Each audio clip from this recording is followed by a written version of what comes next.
allegiance.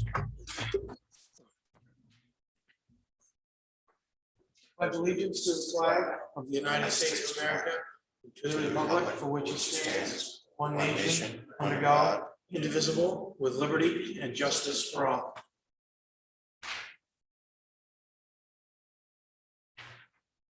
Thank you. All right.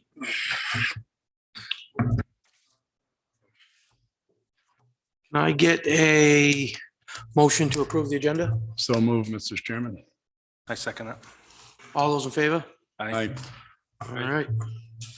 Announcements. The public participation policy applies to all selectmen's meetings. A copy of it is on the back of each agenda posted in this meeting room and on our website. Now, we have a public hearing scheduled for 6:05 for the fire department. The acceptance of donations from the Mark O'Connell Foundation. So we have to wait 4 minutes.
The slowest part of the wait for the clock.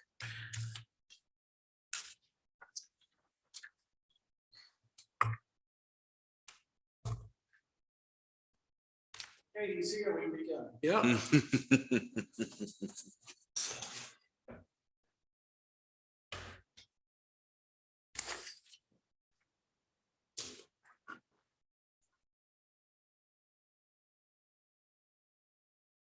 Speak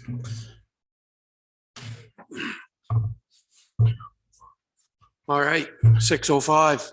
I'd like to open the public meeting for the fire department's acceptance of the donations of the Mark O'Connell Foundation. I believe Mr. O'Brien is here to speak on it. And I'll open it up.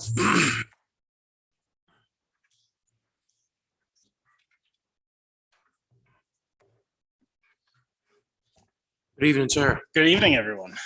So back again last week, we briefed you all on a donation that we're intended to receive from the Mark O'Connell Foundation.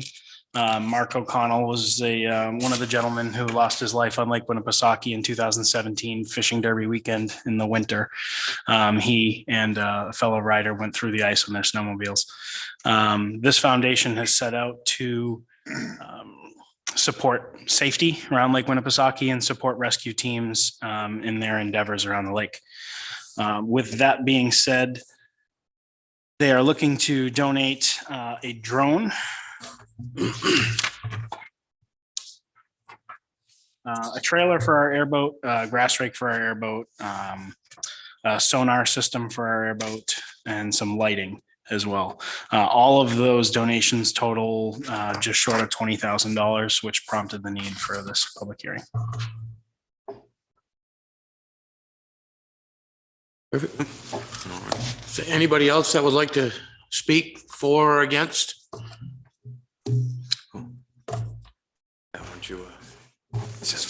I'm for it. Mr. Carr's for it. All right. Is there any other discussion or anything that?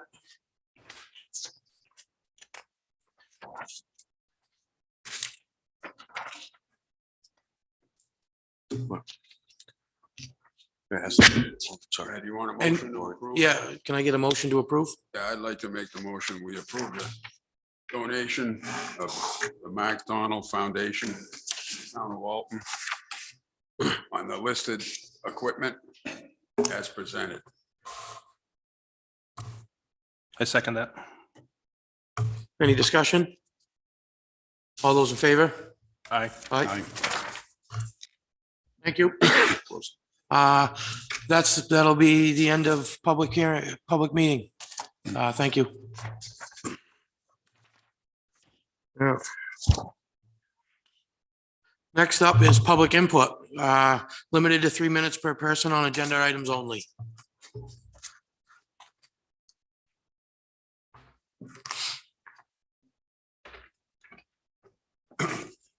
Good evening, Richard Shea, Roberts Cove Road. So you can probably guess what I'm supporting. I've been before this board and the budget committee several times in the last few years as the Roberts Cove reconstruction has proceeded slowly but steadily. I believe this year we have the necessary funds. We have at least the preliminary plans in place. We have better than half of the road, at least with the first coat from last year. And I urge the board to do everything possible to complete the project this year. It is badly needed, and those of us who live on and near the road would very much appreciate it. Thank you. Thank you, sir. Thank you.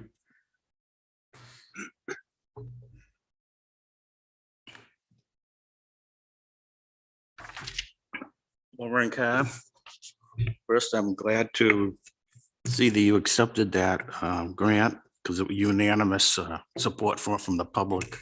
And the purchasing procedures, is that the $10,000 that was brought up at the last meeting? Yes. Okay.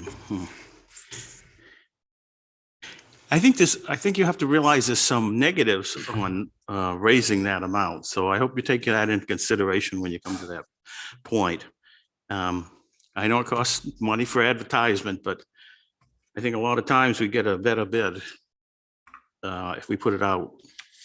So I hope you consider that. Thank you. Thank you.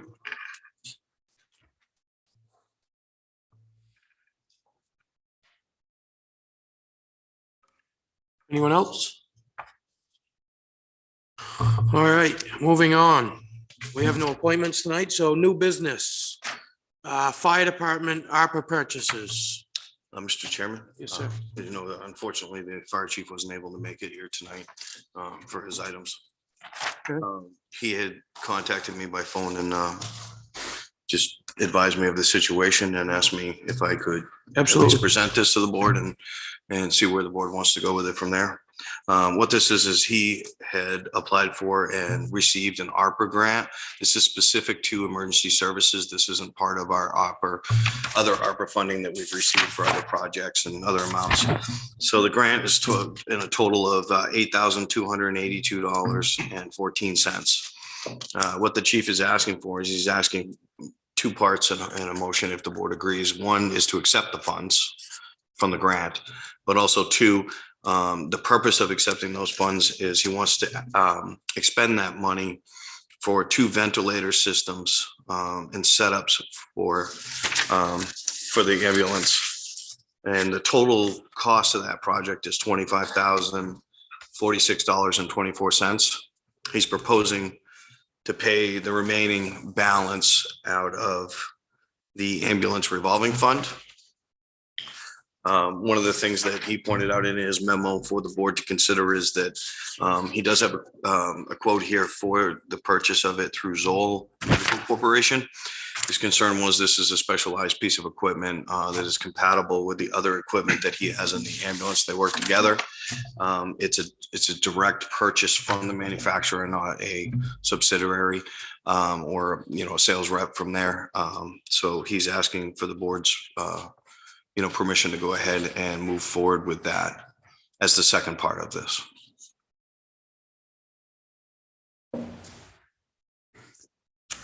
Mr. Chairman, I'd like to make a motion to approve the acceptance of the $8,282.14 from the ARPA fund. I second that. Discussion?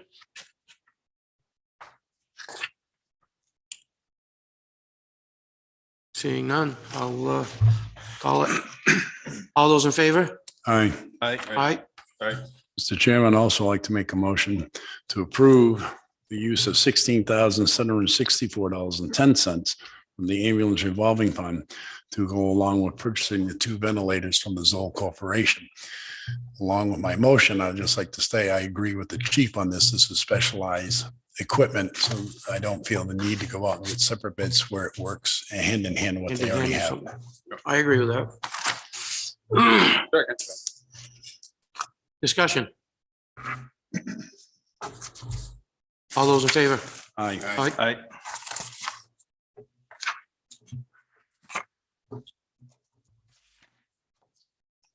Next up is the purchasing procedures.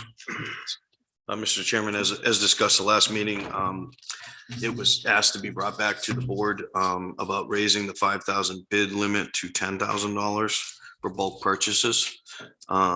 So what you have in front of you is the proposed with the red lettering on those changes. And then if you want to refer back to current is right behind it to see what those changes were made.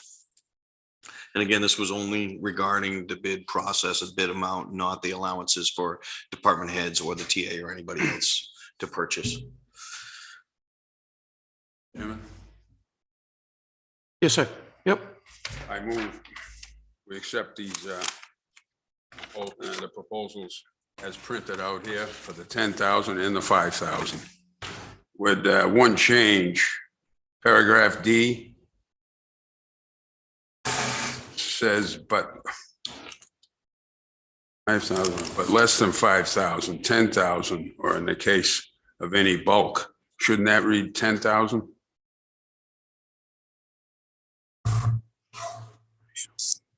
I'm Yes. I was just a little confused. I Yes. see what you're saying. There's a typo where 5,000, yeah, I see it. 5,000 needs to be rewritten as 10,000. Okay. It's the number values there, just not the word. Right, the wording before it. Yep. Can I get a second? I'll second it, sir. Discussion. Mr. Chairman, the only reason I put in some discussion, I asked for this at the last meeting. only because of the cost of inflation, everything that has progressed in the last 3 years. I think it only makes sense for the town to go this way, especially when it comes to maintenance of the buildings and everything around town and with labor costs. I mean, the 5,000 is kind of obsolete at this point. I don't see where it will harm the town or the taxpayers. I think this be in the better interest of taxpayers in getting things done more of an efficient time and efficient manners. That's why one of the reasons I asked to have this brought forward. And I mean, I'm somewhat inclined to go with this because I just ordered loader tires, and if they're in the middle of the night and something happens and you need to order a tire, you can't wait 2 weeks to come to the board to get loader tires, and they're definitely in excess of $10,000. But there's other things, I think, but anybody else want to try? 10,000 seems a lot, like people, I mean, sounds like a lot. But I understand everything is going up and that kind of sort of stuff, but I mean, it just seems 10,000 does seem like a lot, but I understand everything's going up like tires, or if something happens in the middle of the night, something like that. And there's no other way they can get that if on emergency, or is it, do they gotta come through us? Yeah, it has to come through us right now.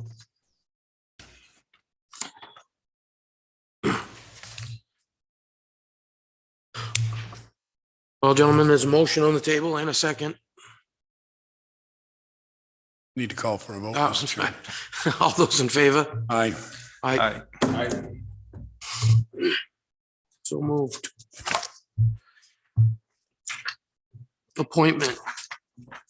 Levy Park trustee.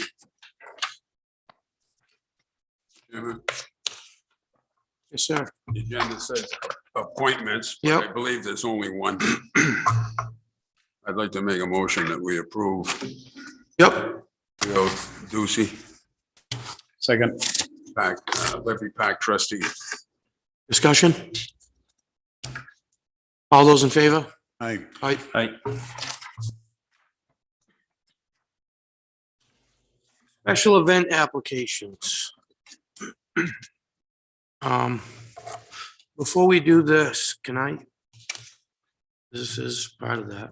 I'd like to know what the board's, if the board would have any objection to maybe us letting these special applications go to the town administrator and the department heads instead of coming to us unless they see fit that there's a problem.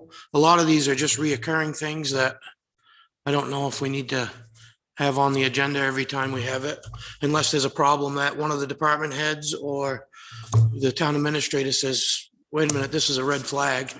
And I don't know how the rest of the board feels, but I'd like to make a motion that we let the special event applications go to the town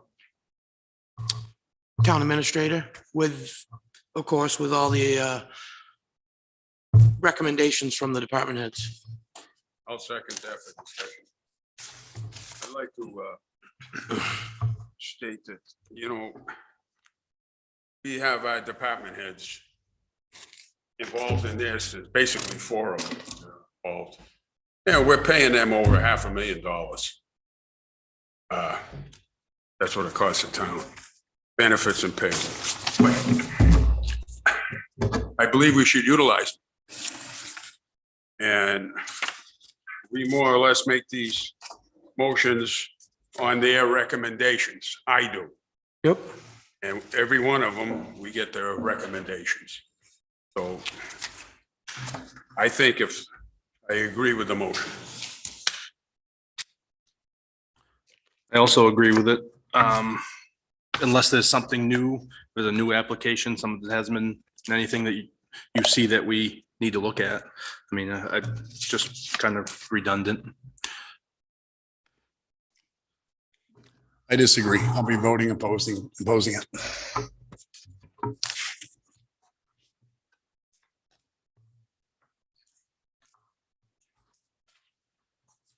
All those in favor?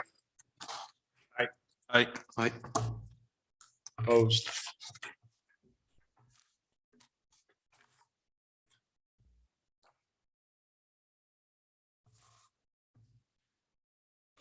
Mr. Chairman, I know that this was a new procedure that was just voted on, but since these items are on the agenda right now. Oh, no, for we're- right now, we'll Yeah, I go through wanted these. to Yep, make sure we were still absolutely. gonna go through these. Yep, absolutely. Can I get a motion for the Prospect Mountain High School National Honor Society Lantern Festival? Get a second? I second. Discussion? All those in favor? I, Aye. A special event application, Amskeg Reserve Engine Company Antique Fire Engine Show. Get a motion?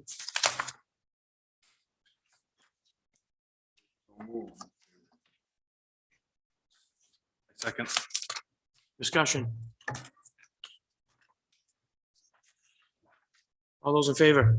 I, Aye. Special event application, Castleberry Fair's 32nd Annual Craft Fair at the Bay. move for discussion. Second? Second. This is one that we should be reviewing every year because sometimes more spaces get rented out, especially in the parking areas. Last year, if I remember, they were using both sides of the bay parking lot, which made it very narrow, very tight for folks to get in, especially emergency management. This is where one we should be approved because I feel this should only be on grass areas, not in the parking spots or anywhere on either side of the parking in the bay. Last year, you had them on both sides, especially when they were trying to use the boat ramp. It was very tight for people to back in and around. It's tight enough as it is when folks are parked there, but when you got vendors sitting in those spots, it makes it even worse. And the town has just been lucky over the years that we've never really had an accident or anything like that down there. So I myself would like to see nothing in the parking areas this year. We have enough grass areas down there and crosswalks to make it adequately safe to put vendors on grass areas. We can put restrictions on the permit? I'm sorry, Bob, go ahead. Well, the boat ramp issue, the state boat ramp's gonna be open. So basically, our ramp shouldn't be in it. That shouldn't be that bad an issue. We could actually close that boat ramp for a day. Probably we should too, with all the people that are walking in there. But we've developed a parking area down there on the other side of the road for parking. That's a decision we have to make if we can make that part of the regulations. So is that, I mean, that would be something that we would have to change in the actual permitting of is that you can't use You can put a restriction on an approval or whatnot, just to, to eliminate or put something out like that. But that's something, I mean, we have had issues in the past. We've revamped things with Castle Bay Fairs. And Kelly has done a great job of running point pretty much through her department for their setup and applications up to this point. So that's something that we can definitely, work with Castle Bay Fairs on and come up with a solution on that. So do you want to change them? Well, the other thing, Mr. Chairman, just before we go that far, is I didn't look anywhere in there for a police detail presence to keep the traffic moving. That's been one of the biggest things. They discontinued it. The board removed it. I didn't 3 or agree 4. with it then. You But agreed when- with it or you didn't? I didn't agree with that. Oh, okay. Okay. When I see the traffic back up to the village store, Mhm. because of what's going on in the bay, I still think there needs to be a presence down there to keep the traffic moving, especially at the corner. The other reason for no parking in this no booths in the parking spaces, if you notice, we allow people to park all the way up to Back Bay Bridge. Mhm. That narrows it down to almost one lane. Yep. And I just feel, and like I said, nobody gets over to the right-hand shoulder because of the guardrail, so people can get out of the cars, so everything sits over the white line sometimes. And that's just the other reason. I just feel when we have these events down there, backing up traffic that long and 25 minutes to get through the to the downtown to get to the bay. I just think a police detail needs to be down there to help keep the traffic going in an orderly fashion. And I'm not the only one saying it. A lot of your businesses have said it through the years. A lot of residents have said it through the years. So I just think that's something that should be looked at this year. Just for the rest of the board members, and I don't know who was part of it. I know Ruben was, but I don't know if Bob was here on that one. Is when we went through and we were revamping the situation with that, the decision was made at the time to pull the police detail from their requirement for them, and the board wanted us to hire a part-time officer to walk around the craft fair, but there's no designated traffic control down there anymore that Castleberry's is responsible for, which that was a change that was done. Like I said, I think it was probably 3 or 4 years ago.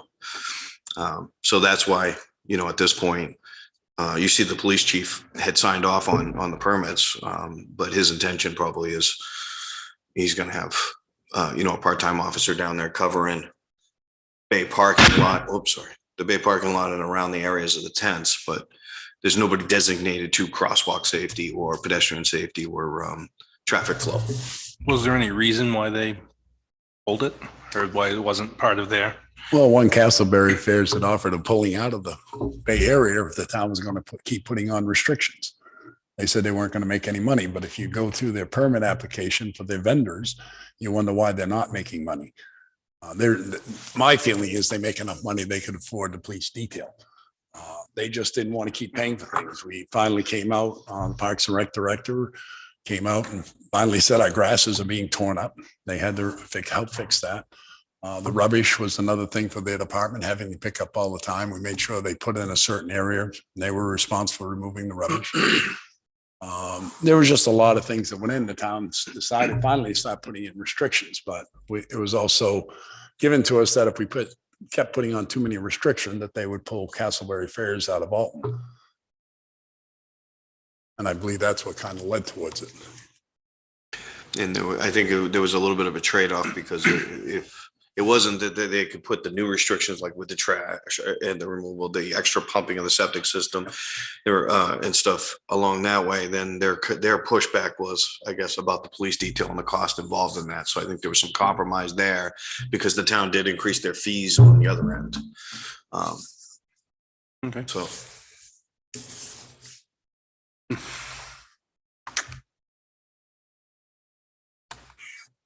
So do we want to change the motion?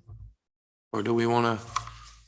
I would like to see the department head in charge of this, Parks and Rec director, go back and talk to Castleberry Fairs or the town administrator and say the board is thinking of instituting a police detail and for traffic flow. I'm more worried about the traffic flow than I am having one walk just around the exhibits and stuff like that. I can understand that. I'm not against that. But I think the traffic flow, especially at the corner, you have 28A and Route 11, and then you have Rand Hill and Route 11. I think anytime we have such an influx in crowds, we should have that because I believe on 4th of July weekend, which the town's responsible for, we have one normally there when it comes to the Exodus. Oh, we have about 14 there. So, and all I'm saying is on these weekends, if the weather's good, their craft fairs, the summer and the fall, there's a lot of people that come in and we do nothing about traffic flow. I just think it's time that the town looks at it. And then if they're putting in, if they're sponsoring it, they're charging for it, they should be able to pay the town for the use of, for the requirement of that officer to be there.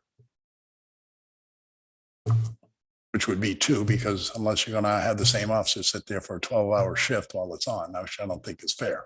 It's only, they're only open their peak hours. We only cover from 10 to 5. 10 to 5, 7 hours. Yeah. Yeah. So, yeah, normally it'll be assigned to, I mean, if we split it, we'll split it, but, and that's to go for the officer that they provide right now is not, that officer is on straight time. That's not something that's being billed to the fair. All right, do you want to change your motion, Bob, or carry it? Well, You want to change the motion too, that they have to have, That, I think that we let the Parks and Rec Director and the Town Administrator go back and discuss the idea of having traffic control down there. I feel that we need at least let the applicant know what it will cost, what the cost will be for that Right. day before we approve this. Absolutely. all right. Scenario is, what if the applicant is not willing? Are we gonna make it part of the stipulation, or are we just gonna talk to them about it? No, I really don't want to take that from the people either and have these people pack up and say, okay, then we're done. Because I think the people Yeah. enjoy it. Yeah, So I think it's something that we talk to them about and see if they're willing to work with us on that. Ruben, that work for you? Sure. yeah, I have no problem with that. Okay. So I will make a motion then that we, I think Bob has to change oh, his I'm motion. sorry, 'cause Bob, it's you one have of to the change the motion, yeah. Or amend it. I apologize. Okay, I move we approve their application for the annual craft fair with the stipulation that we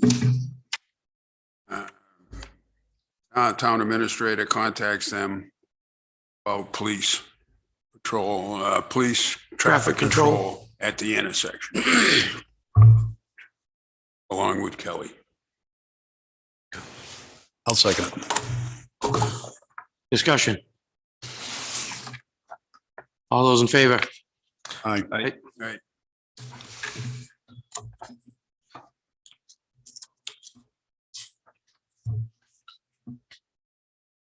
I'm assuming we're gonna want to do the same thing with this one. With the Labor Day one. Yep. So I will make the motion that we accept the special event application with the stipulations that they speak with, that Ryan and Kelly speak with them about traffic control as well. Second. Discussion? All those in favor? Aye. Aye. Department of Public Works, fleet equipment bid specifications.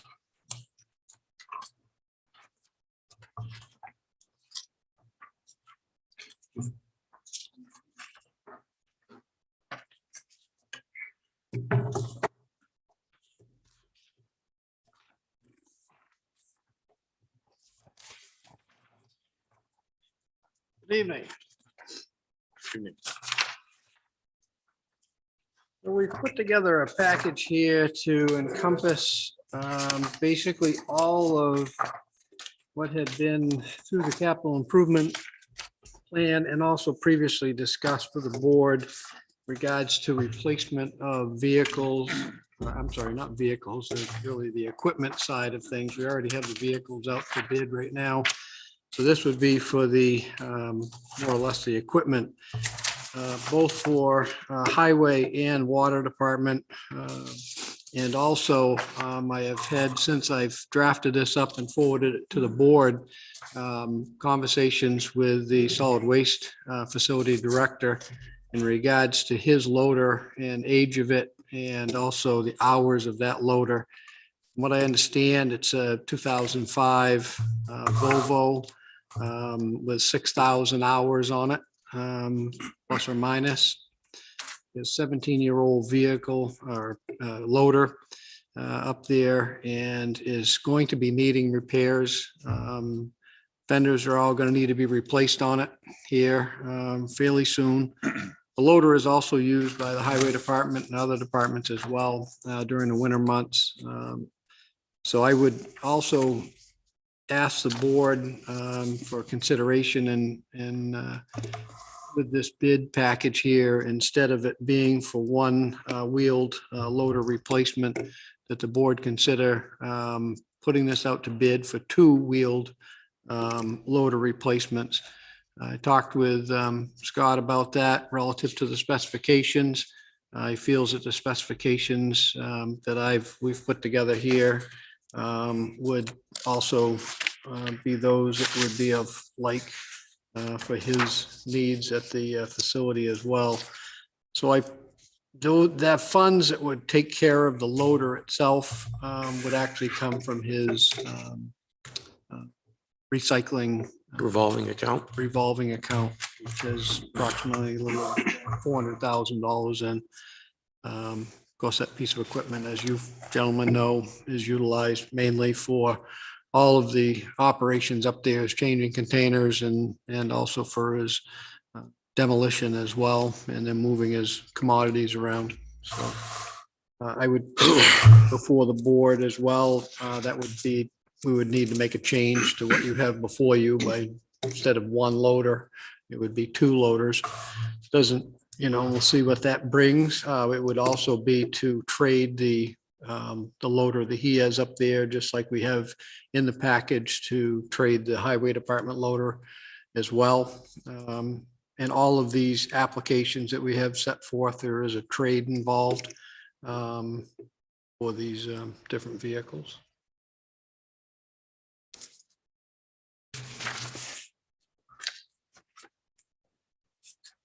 So C would just have for two of them, and then C1 would have the trade-in allowance for the 2016 and also for the 2016 Volvo, correct? Correct. Yeah, 2005. 2005. Yep. The, I think that, would end up covering it. We've pretty much gone through those specifications, so I think that would get things in motion. We really, to be perfectly honest with you, we do want to get this out and hopefully get something back here as we've put in here for a May date. Pretty much looking, not sure if we'll actually even be able to receive a piece of equipment in 2022. So right now, the manufacturers are not giving any projected dates. I will say that we will need to probably act swiftly. And I only say that, for the board's consideration, is that these bids now are being tightened up so much of anywhere from 10 to 20 days requirement of award, or have to place a contingency involved.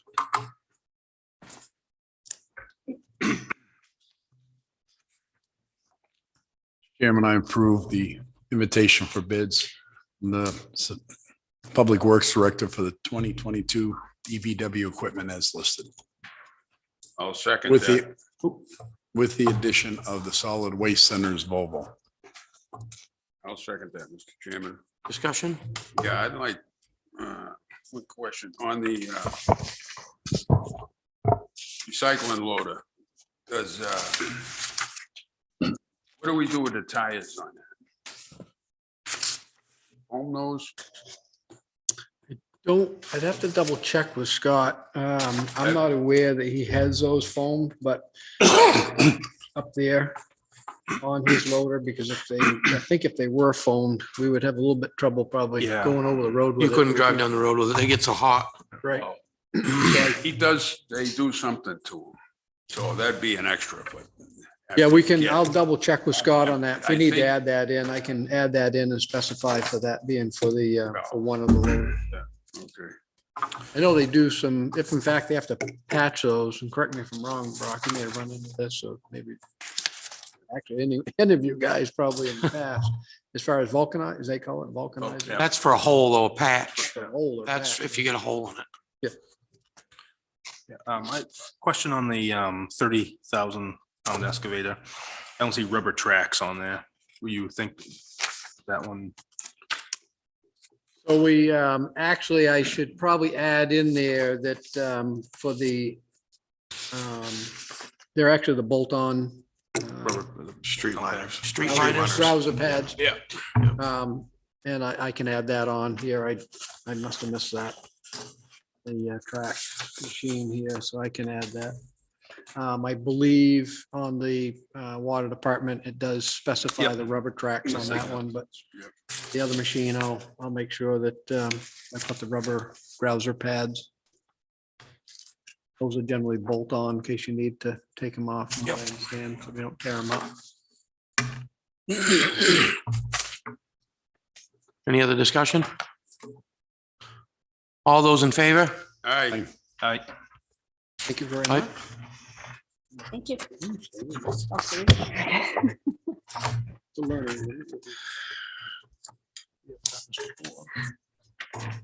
Department of Public Works, state bid tires.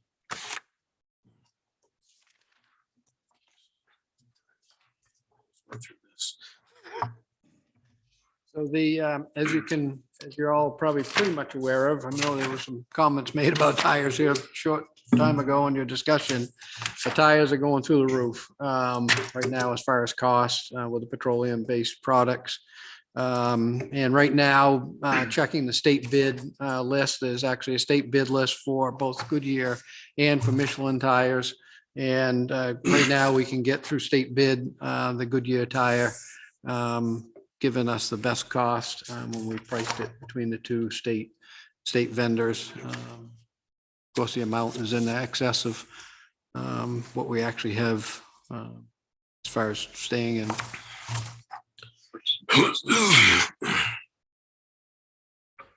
Chairman, Yes, sir. I move we approve tire purchase, Public Works, total cost $14,886.86, which is state bid price. I'll second that for discussion. I just recently went and did all this for the same, and it's going through the roof. Yeah. All those in favor? I, Aye. Right.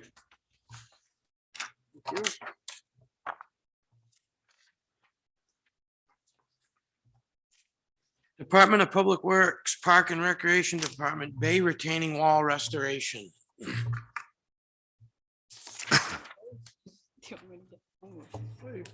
I like having the whole team here. I don't feel as intimidated. No. I will comment that I feel that I have a pretty good team here, so it's been working very well, so. We've put together a memo here with a little bit of information. As I think you are aware, or recall, I think it was a couple weeks ago now that you did sign the permit to reinstitute the work on the bay retaining wall because the previous permit had expired, even though it had gone through a little bit of a extension through the COVID period. But we were unsuccessful in putting together the whole bid aspect of things. And now with a little bit of experience, and certainly Kelly has done some groundwork here as well. And then we've had some discussions with the mason who has worked previously here with the town, not only on the front of the town hall itself with the brick repairs and stair repairs, but he also has done some other repairs for us at the cemetery, both at both Riverside. At Old Riverside. Old Riverside, in that area there, has done some restoration work there as well. So we did have him and did consult with him to have him take a look at what was going down there at the bay, because it appeared, based on some of the earlier discussions I had with the board, that the board seems to be, at the consensus was at that time, to look at restoration of what is currently existing out there. And so we basically had talked with him about that. And he put together what he felt was the number of hours that would be required in order to do what we call phase one, which would be from the Moran building at the town line or the town property line up to Shibley's at their pier. Yep. So that section there, he basically had given us a scope of work to do that and to perform that, and said that he would be willing to do that as a so-called time and materials based upon his estimate, and utilizing a hourly rate for his professional services in order to do that, and all of his tools and equipment in order to do that. Any purchasing of materials that might be needed would be done based upon us acquiring those or working with him to acquire those. We think that this is a good way to get a jump start on the wall restoration and not to have any further delays. There's someone that's interested in doing the work. The permit is currently being worked on. And this mason has done work for the town. Also, they did the Alton Bay Community Center chimney. And we have some further work there that we're going to ask them to do if this is approved. Is this the same gentleman that did the steps out front? Yes. Yeah, he And did a it's- phenomenal job out there. And like Director Kidman had said, it's similar to having a plumber or an electrician Yep. or a tradesman basically on call for us. And this, we're happy with this work. And I think this day and age, trying to find a mason that wants to, I think it's a tough feat in its own. So, And it appears that in the past, and correct me if I'm wrong, that it was a struggle in order to obtain, competitive quotes to do the work previously down there. So If I remember right, it was hard to get anybody to even look at it. We did have one quote, but Yep. it wasn't out, I won't say that was outrageous. It was just more than what the town had set aside. And the town does have the funds for this project. There's $95,417 in the capital reserve fund. So the project that we've been planning for. I had one question on the quote though. Yep. Like it was said, that this price here is an estimate of 22,000 phase one. But that does not include any materials. Am I right or wrong? that's correct. So, in order to buy mortar, the rocks that are pretty much, there may be a few stones that may have to be acquired, but we believe that we can acquire those by checking our resources as well, in order to do that. So you're saying the materials wouldn't be that much? As it was kind of given to Yeah. us, and correct me if I'm wrong, Kelly, but when we met with him, he's thought that was pretty small portion of the cost. Really, it's labor intensive to prep it, route it and get it ready so that it can be mortared and prepped that way. And also where the water line is at the wave action at the base, that seems to be where the ice potentially is there, even though they run the bubblers there. mhm. With that action back and forth is where it's actually taken a lot of the brunt. So some of the upper stuff is more cosmetic, will be easier to repair, but a little bit on the bottom. So it'll have to be done at low water, of course, Yeah. doing that portion of it. I, Don't have to do any cofferdam work. Doesn't appear when we looked at it, actually initially we looked at it in the fall, or he did, and along with us, and looking at it there, that the water level would be low enough in order to have that happen, so we would not have to be in there. That will be dictated a little bit here, because after the permit is actually received back from DES. So we'll get the permitting to do that. I'm pretty sure it's going to actually specify and spell out, as long as it's done during the drawdown period of low water. I believe that's how, I know in my experience in doing some of the permits there at Mara Meeting on the lake there, that's what the conditions were. the drawdown.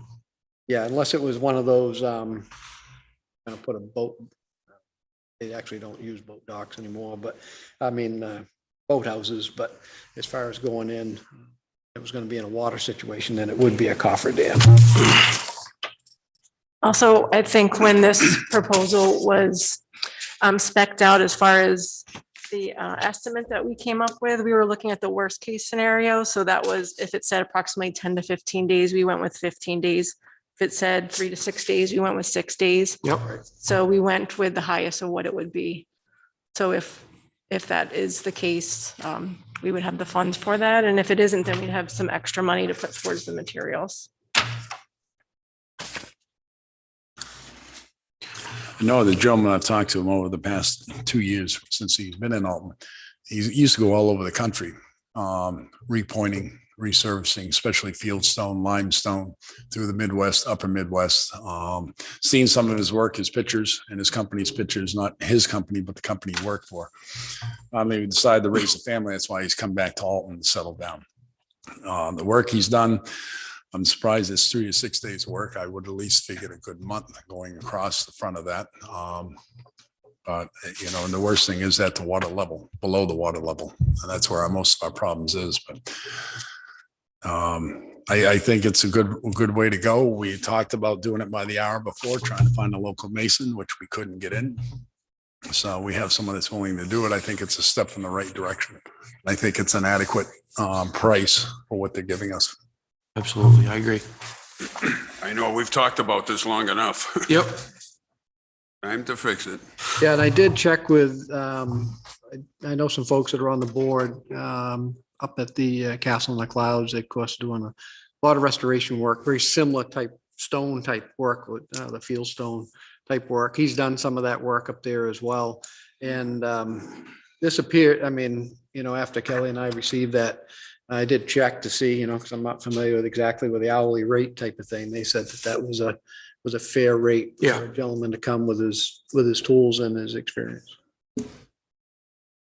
All right, I'll accept the motion to accept the Alton Bay retaining wall bid. Yeah, okay, Ridgestone Construction Services. Yep. Quote as presented. I'll second that.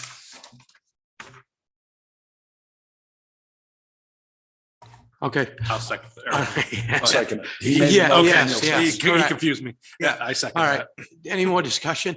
Whatever. Yeah. All those in favor? Aye. Aye. Thank you, guys. All right. Department of Public Works, rock and asphalt crushing bid results.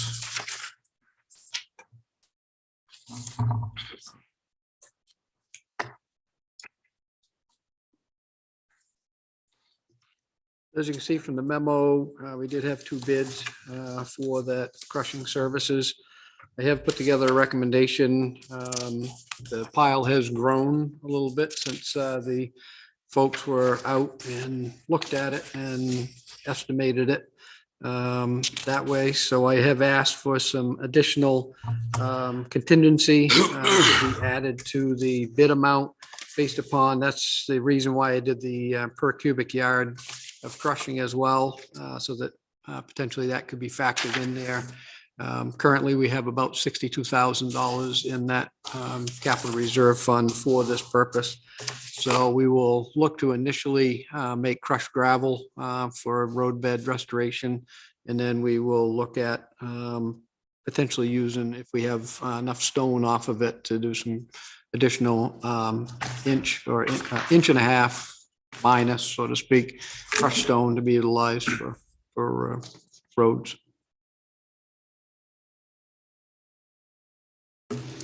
Is this the stockpile out at the cemetery area? No, this is a stockpile actually, which is located at the Rhines Road pit. Okay. So we take all of our road materials that are taken from the road beds itself. And then, so the whole Roberts Cove project, a lot of those materials, when they excavated that out in areas, that all went over there and went into a stockpile. Plus, I know since I've been here, that's where we take everything. So in order to stay in compliance with the DES regulations, you basically need to take those type of materials and then reuse them back in the roadbed itself. Really limited. In other words, if you really couldn't take those, you shouldn't take those anyways, and make a park with them, for an example. If they came out of the roadbed, they wanted to go back to the roadbed based upon the oils and all those things that go along with it. So.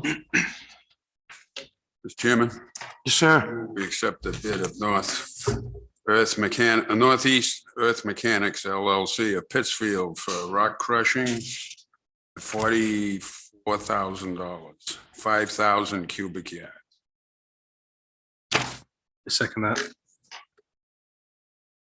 Don't we need to, didn't he just ask for a contingency on that because of Waiting the for discussion, Mr. Chairman. discussion? I'll I discuss have, I it. have two things. I mean, the recommendation was to order for $44,000 base bid plus the 20% contingency for a total contract amount of not to exceed $52,800. My second question is to the Public Works Director. Town policy in the past has been to take private asphalt for private contractors and store it on our property, and then we end up grinding their asphalt down. Is that the same policy as your department now, sir? Well, I can tell you that, once again, some of those unwritten rules that have come down the pike, since I've been there, I know of one occasion when that occurred right after I took over as Public Works Director. I haven't had anybody else ask, about bringing any other material there. We do take material and relocate it from the solid waste facility, that gets accumulated up there. Sometimes that does have some asphalt in it, concrete.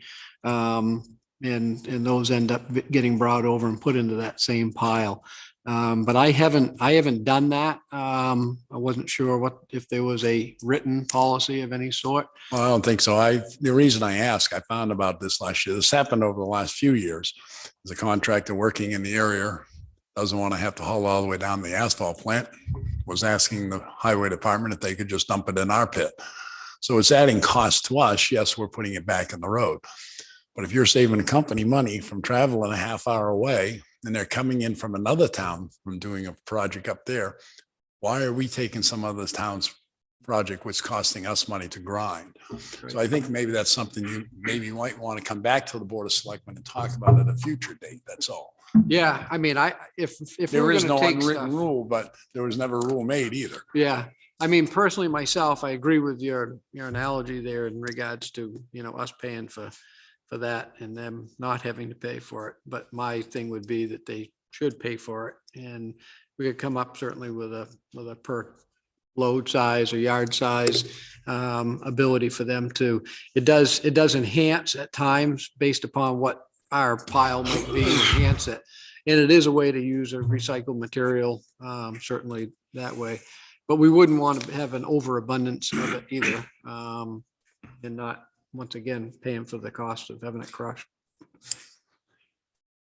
So, Mr. Chairman, I'd like to amend Mr. Holt's motion to, based on review, I'd like to recommend the bid be awarded to Northeast Mechanics LLC of Pittsfield, New Hampshire, rock and asphalt crushing service, the amount of $44,000 for base bid plus a 20% contingency for a total contract amount not to exceed $52,800.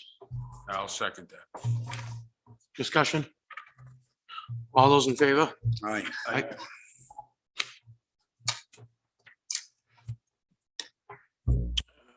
Department of Public Works, Roberts Cove Road Project. This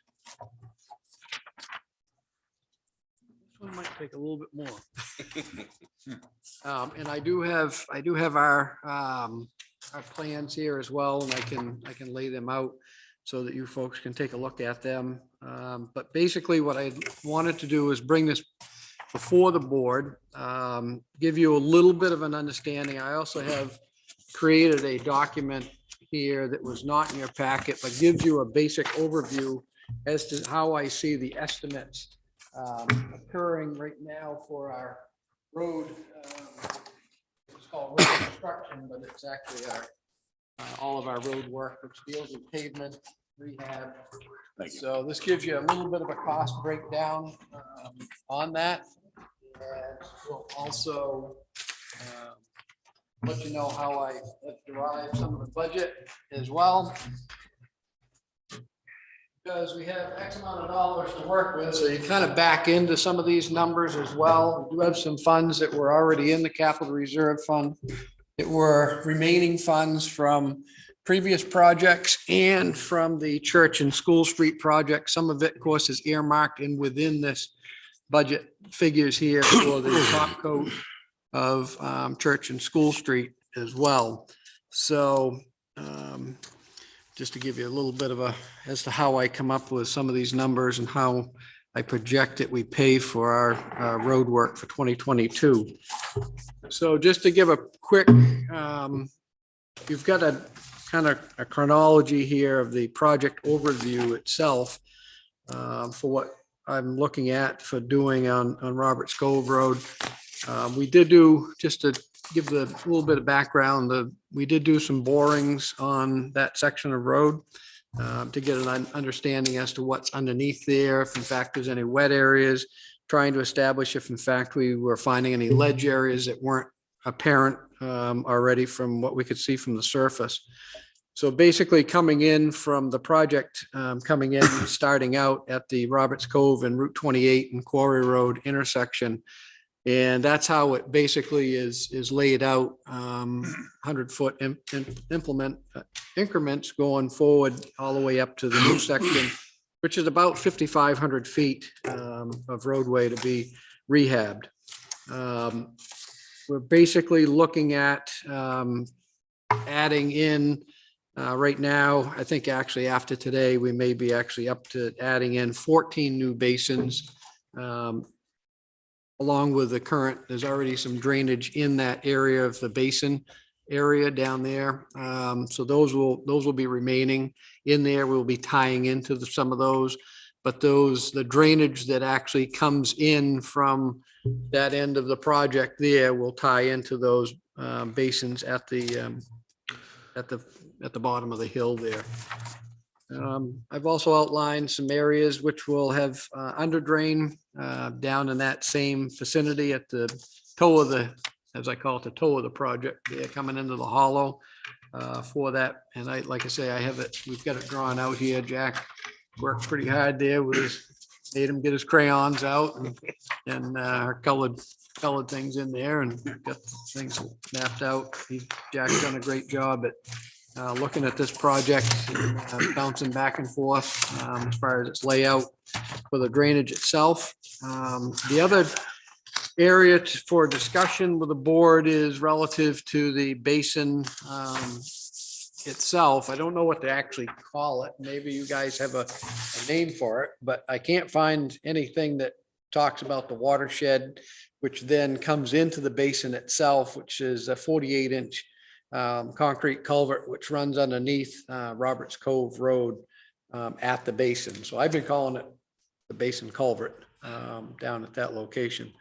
We discovered and looking at all the drainage down there that that actually has shown some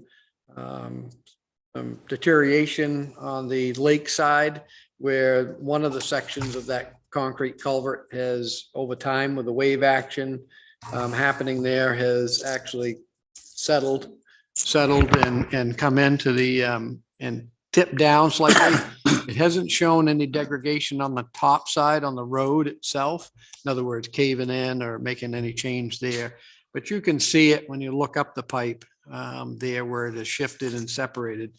I only can forecast that that will become an issue over time. And so one solution to that is that at the same time that we were having our Loon Cove Road bridge worked on over there, I did ask the contractor to come over and evaluate the basin culvert itself and look at that as to a solution in order to do that in an expedited fashion. That way, understanding the impact to the neighborhood and also wanting to make sure that we stayed out of the wetlands and any water and reduce our time periods for permitting and also cost under that portion. So you'll see that I have put in a estimated, if in fact the board would choose to go forward with that type of a concept of a bridge deck over that pipe itself after removing the top of it, then I have put in an estimated cost with that could be done. And that project basically has been estimated to, from the time of initiation till the time of completion. I believe he has indicated that we would be able to complete that in approximately 2 weeks in order to have that happen. So in other words, from the time that we would get that in motion, making sure that we get the deck itself ordered, then we would be able to install that in a 2-week time period, which is pretty quick. I have also in here, there will be open drainage basically from the basin up the remaining portion of the project to where it actually marries up to the project stopped up by the campground area.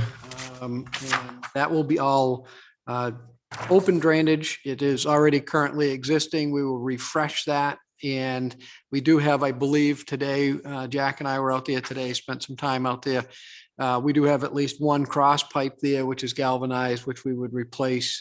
There's some other concrete pipes that are there that appear to be in good condition, and I would not look to disturb those. They're down plenty deep enough, would not be disrupted by any of the reclaim. And there's no degradation to the surface that way. So I would look to, save on the cost and leave those in place on that. So basically this conversation is, I want to share and have you look at it. Appreciate your feedback and input. I know there's a lot of folks here that sit around this table that have had a lot of experience in this type of work, and I'm very open-minded and to take those comments and certainly initiate and investigate those. Look at whether or not the board wishes to look at potentially a contract type of extension with the existing contractor that we've used in the past for this type of work of putting a bridge deck over a culvert, or to look at doing a bid for a design build bridge for the basin culvert. Also to establish and accept what might work for the board relative to having some context sensitive solution neighborhood meetings. Looking at some possible dates, either on looking at one of your Mondays that is in between your regular meetings, or to look at potentially maybe a Saturday morning to do a neighborhood meeting down there on a Saturday. Certainly be open to that if that's what the board would like to do. But we'd like to get a mailer out. We've already been down there putting a lot of paint marks in the roads, doing our offsets for the road itself. It's initiated some conversation, certainly with some of the neighbors, but certainly how I like to do business and what's has worked in the past for me is to have this open dialogue with the neighbors, talk about timelines, talk about disruption of traffic, talk about detours, talk about, what we're going to try to initiate for the time period in order to complete the job, and what things they might see, or if they have concerns that maybe we don't see. So I bounce that out to you folks and trying to get a little bit of feedback, certainly on that. And like I say, I can. Scott, this is 5,500 feet, you said? Yes. And this price, the 458, 793, that's done. The road will be done after that. That's what I'm hoping. That's all. That's a fairly good price for 5,500 feet of road. And that's And that's understanding. with that- that's with putting a bridge in there. That's with doing that. That's a very, very good number. Now, I've done that based on, once again, I've gotten a quote from our current paving contractor, which is already under bid for base bid, and then all of the other pieces that come with it. So with that, I've gotten the price to reclaim that road and then also to repave it. Yep. And all the other drainage work would be done by the highway department and their equipment and their people. We would be buying the structures, of course. We have a bid that through, I think it's Shea Structures is who the board had approved, and they're still with the window. So they would be supplying our structures. I've utilized their pricing to come up with that number, as well as we have a pipe contract for pipe. So I've utilized that as well. We'll utilize as much of our own material that we use through this process that we just talked about and you approved. As far as the crushing of material, we'll have to buy some. Actually, we'll be in pretty good shape. I mean, we buy sand anyways. We have plenty of sand that we need to backfill certain things with as well. Well, I will say that the people of Roberts Cove have been very, very patient with us on getting this done, and I think maybe this should be the year that we get it wrapped up for them. Scott, I do have one question for you, especially on the bridge. Yep. I find that company going to give you a quote for 165,000. They can't afford to put 2 loads of gravel on their own money. It says in here that the town of Alton will provide 2 loads of gravel. Yep. I'm surprised with the $165,000 bill, they're not providing their own gravel.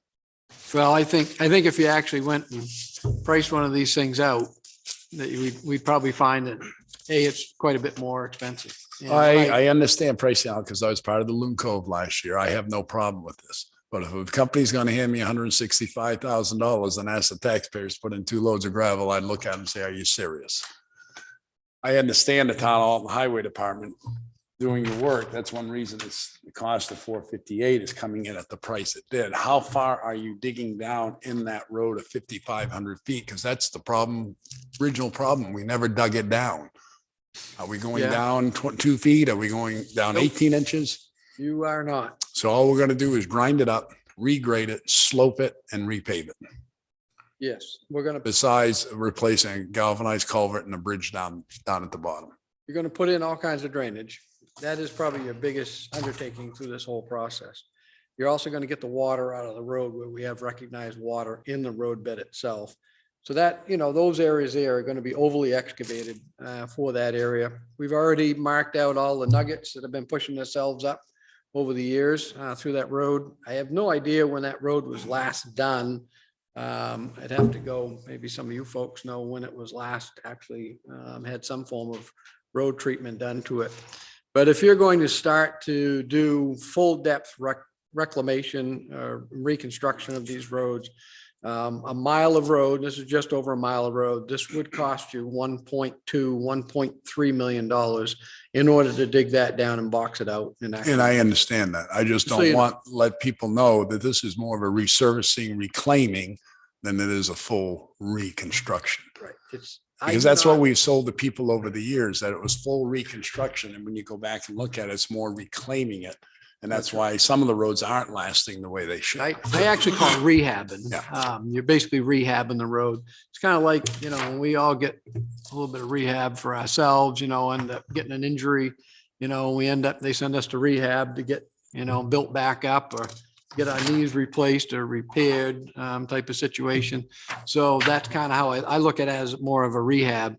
My experience has been in my years of working in public works is, unless you're going to do a regular, full box. And I've done some areas that need a full box. In some of those areas, we may find down there on the basin, on the hill coming down, we're going to put the under drain in. We may end up having to do more of that because of the materials that are underneath there. The borings themselves actually showed just what most New Hampshire roads are actually built on. They were built on bank run gravel. More of a 3 to 6 type of bank run sandy gravel.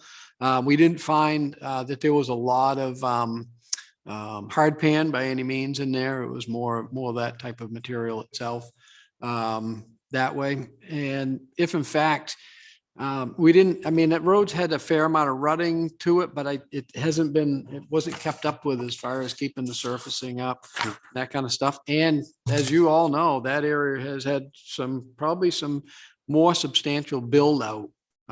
If you think back over the last, 30 to 50 years, with everything happening down there with Hopewell and Clay Point and some of those larger subdivision areas down there and size of homes that have been constructed. Certainly it's had some impact, I'm sure, on that road. So, but you're exactly right. This is a rehab type of situation. It is not a reconstruction. I would never want to sell the town based upon the way that we do things as far as an in-house operation on a reconstruction. I think that's kind of been a little bit loosely slanged as far as and I'll be honest with you, when I went to Moultonborough, that's what they called it. The Capital Reserve Fund was called the Road Reconstruction Fund. Sounds good. And it does. But we never did any of that. And the road agent before me for 28 years didn't do it either, So Next question. Yeah. I applaud you for going to a chip seal program. Towns needed a chip seal program for years. And I applaud you for going for 1 inch, and then on Swan Road, same thing, the first listed.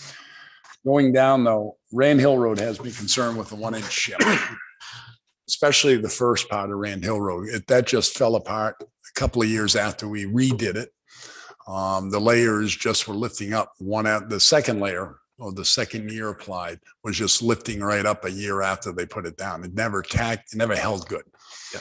So that's why I'm concerned about that 1 year shim, that 1 inch shim. I have a funny feeling that there wasn't a lot of tack used on that. Right, that's what my read is on it, is that happens, it's happened all the way across that road. So I question what the timing was as far as its shim and its overlay.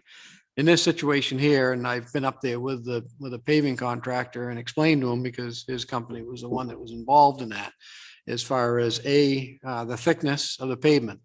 The other thing that we'll be doing is I will be putting a staff person with the paving crew to do quality control throughout that process. So I found that in my previous experience that seems to work pretty well. And it's a good check and balance for, these type of situations when we feel like we're getting a little bit of egg on our face to our voters that are out there that are paying the taxes, and residents that are paying the taxes, and they see that coming undone in that situation there. So that will actually get a 1 inch shim in order to try to correct some of those imperfections that are there in the road itself, and then it'll get another inch on top of it. So ultimately, it'll get 2 inches of pavement that'll end up happening with that road itself, as well as on Stockbridge Corner Road. That will be another road, that's Stockbridge Corner from 28 to Valley Road. And then Valley will pick up another inch on top of that from what was done previously on that one. Will be. Wolfboro Hill Road, so you got to replace the grates and the catch basins and do a 1 inch shim overlay on that. Yeah, and the main Just a- reason, structurally, that road's not in too bad a shape, but it got rutted. And get rutted from the traffic, especially wheel rutting in it. And the water doesn't make it to the basins. Yep. It's running past the basins because of that. The structures themselves, they were cemented in, I think, because, and I haven't had a chance to double check on this, but with Ken, but I think the thought process with that was that he was hoping to get back in there and get another layer of pavement on it. But as we all know, sometimes money doesn't allow us to do that. And if you're engaged in a mile of road construction, then you may not get back to some of these. And I want to get back to these other roads that you'll see that will become a little bit more of a focal point in the planning. And we'll see when hopefully on the second week in May here, we'll be getting our road surface study actually done. And we'll get some of our scorecarding back on our roads. Mr. Chairman, if you can, the other thing I have, road reconstruction, CR5 balance, that's $1,488,954 in it. Projected amount is $1,444,000. That's as long as, so you're gonna have to follow this very closely, because it really doesn't leave the town any money in case there's bad storms in the fall or anything, in case you have to repair anything. What is your contingency plan? I guess that is what I'm gonna ask you next. Right. So this is always a difficult situation, and generally, once again, backing into some of these numbers. There's no doubt the road construction piece there of Roberts Cove is taking the largest amount in that situation. But what it would mean is that if in fact things were, I would advocate to the town, since they end up having generally on an annual basis, you have a fairly large amount of surplus, that even though this will run tight and close, that hopefully, once again, unless, I don't certainly want anything to happen, dam break or otherwise, that would impact the town, but I would look on an emergency situation that tasks the board in that, and I really think that you're going to have to spend the money here as much as possible, and I'll try to keep it as check as I can. If we can keep some extra funds in there, then that's great. But we'll have to rob Peter to pay Paul if in fact we end up trying to keep some money in the budget. Last year we were fortunate, didn't have a lot of breakdowns, able to manage our highway budget. So I think when it came the end of the year, we were able to we worked to take care of some of these purchases because of that, so we'll try to work that. But I really don't have and once again, I take the direction of the board. If in fact you want to always maintain in this fund, when you think about, you're going to do $1 million worth of road work every year, that you're going to keep you want to keep X amount of dollars in there for that contingency of having something happen. But we could always apply for a state for emergency funds if FEMA ever announced it that way. It's just that we never been, town's never been really below 300,000 left to carry it over. Because usually there's money left over for next year's to do the second paving of some of the roads reconstruction. But myself, I'd like to at least see 100,000 in there for contingency, just for emergency purposes. Only allowing yourself $32,000 left over isn't much. Now, is there a couple of these roads that maybe could be Well, put off till next year that would? That's what I was, I wasn't gonna ask him that. I figured he could look at that himself and come back Right. and say, I'm gonna cut these road back just to have that contingency, because Roberts Cove, even though those could be good estimates, he could run into something that's gonna have to take Correct. something out of I something. can tell you that when I went through to pull all the paving stuff together, along with Roberts Cove. Roberts Cove, I had actually estimated it less than what I actually have in here right now. You could take the gamble, don't do anything with a basin down there and don't do that. I just don't know what that'll, when that may end up having a failure. Nobody wants to have a failure on a road that they just put, Yeah. you'd be put $300,000. If you're gonna do it right. So I mean, that's one of those things. And once again, I take to the direction of the board.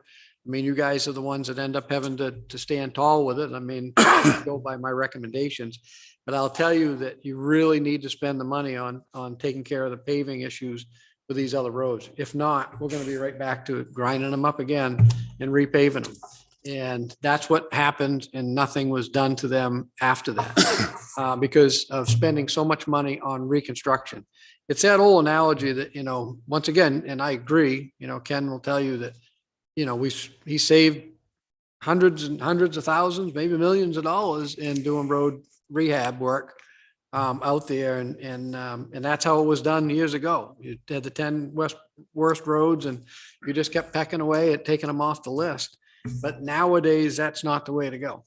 You got to take care of the good roads that you have so that you can keep their life cycle longevity there. And then, those ones that are crumbling, do some segmented repairs on them and try to rehab them enough so you can get them to, continue their life cycle as best you can. Chairman?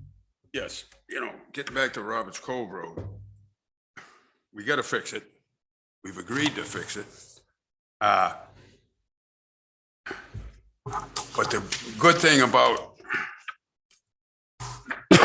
Public Works Department now is we are on a program of maintenance after we fix these roads. Yep. It does no good to fix them and not maintain them. That's what this overlay list is here. And also, the way Scott wants to do Roberts Cove Road is not a box out, a full reconstruction, which we can't afford. And I don't think the road deserves it. And I think doing it, the biggest thing about doing construction work, like we're gonna be doing here, is the drainage. And then comes the maintenance. And that's what we've lacked, in my opinion, over the years. The biggest part about a road is keeping the water off it That's right. and away from it. If you can do the drainage and keep the water off the road will hold up. So I think you're on the right track as far as how you've got it set up. So how do we want to proceed with this? Well, Mr. Chairman, I think the Public Works Director has outlined his scope of work for the season. It's kind of out of our hands at this point. This is Right. what we hired him to do. He knows what he has to go out and put bids out for. We have a contract with GMI. I think that's in for another year, if not 2 years. It wraps up this year, This year. 2022. So our contract is there. The town does all of the, our biggest thing is the 165, what the board wants to do with that, put it out to bid or accept the bid as proposed that Mr. Kimmons has shown us. Last time, I think you came in with 2, didn't you, last fall, or was it just the one? If I recall, I think we ended up having 3 that came in. And once again, there's a couple different factors that end up happening with these design bills is that sometimes it, once again, there was a separation in my recollection. I didn't bring it with me, those results, but there was a separation in money as well. But the other piece to it, which was huge, was the time and the disruption. I say the disruption traffic wise and then the neighborhood that way. This situation is very similar to Loon Cove. Loon Cove, we put an access road in. But in this situation, at least the folks at Roberts Cove can go either direction on that. Chairman, I make the motion to accept Department of Public Works 2022 project road improvements. But as far as the decking over the culvert at the basin should go out to bid at least. The rest of it is all by contract that we already have established with the contractors. Got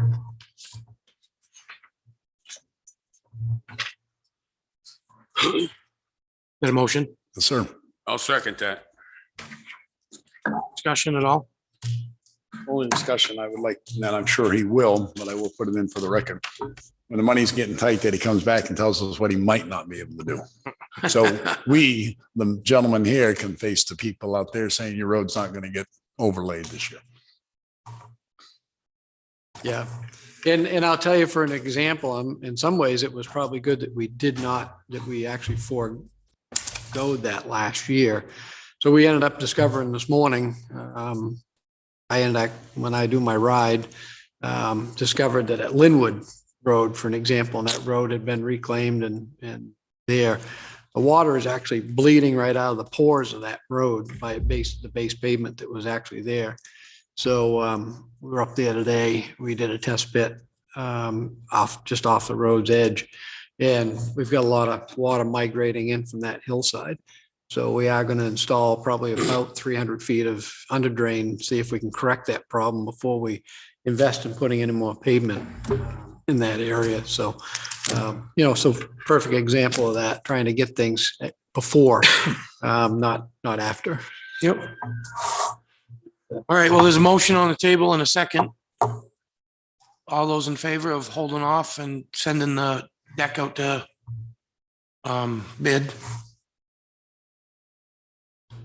Oh, the motion was to approve the list as submitted to us, but at least have the deck. Have the deck go out to bid, right? Approve the list, but send the deck out to bid. I seconded it. Yep. So all those in favor? Aye. Mr. Chairman, before we move on, there was a point that Public Works Director had asked about as far as notification of meeting, whatnot with the, maybe on site with the area residents. Is that something that we want to set up as a meeting with the board being present, or is that something that the board wants to allow the Public Works Director to set up and meet with those folks? I can be present as well as far as bringing the information back to the board, but I just need to know whether or not we're going to notice it as a meeting, or we're going to set that up with, Myself, my feelings that the Public Works Director and yourself could handle that. With the neighbors and the butters, whether it's here at Town Hall and then do a site visit or just do a full site visit. Okay. That sounds right. Yeah. If they wanted a selectman there or two, that would be fine too, but I don't see that you need a quorum there to maintain that. We never have in the past. I don't believe there's only one road. I think that was Chestnut Cove Road. There were some issues up there with some abutters that we had to have on. Oh, school and Church Street. Do we need a vote? Well, we went Just a down to consensus. selectmen to see how the whole layout was gonna go. We had the consensus of the board. Yes, we All the neighbors. So is that, can I get a consensus of the board for that? Yeah. Yes, yes. Yep. We'll connect work on with you that. on that. Yeah. Thinking for dates. All right. Thank you, Scott. Oh, actually, don't thank you yet. You're not done yet.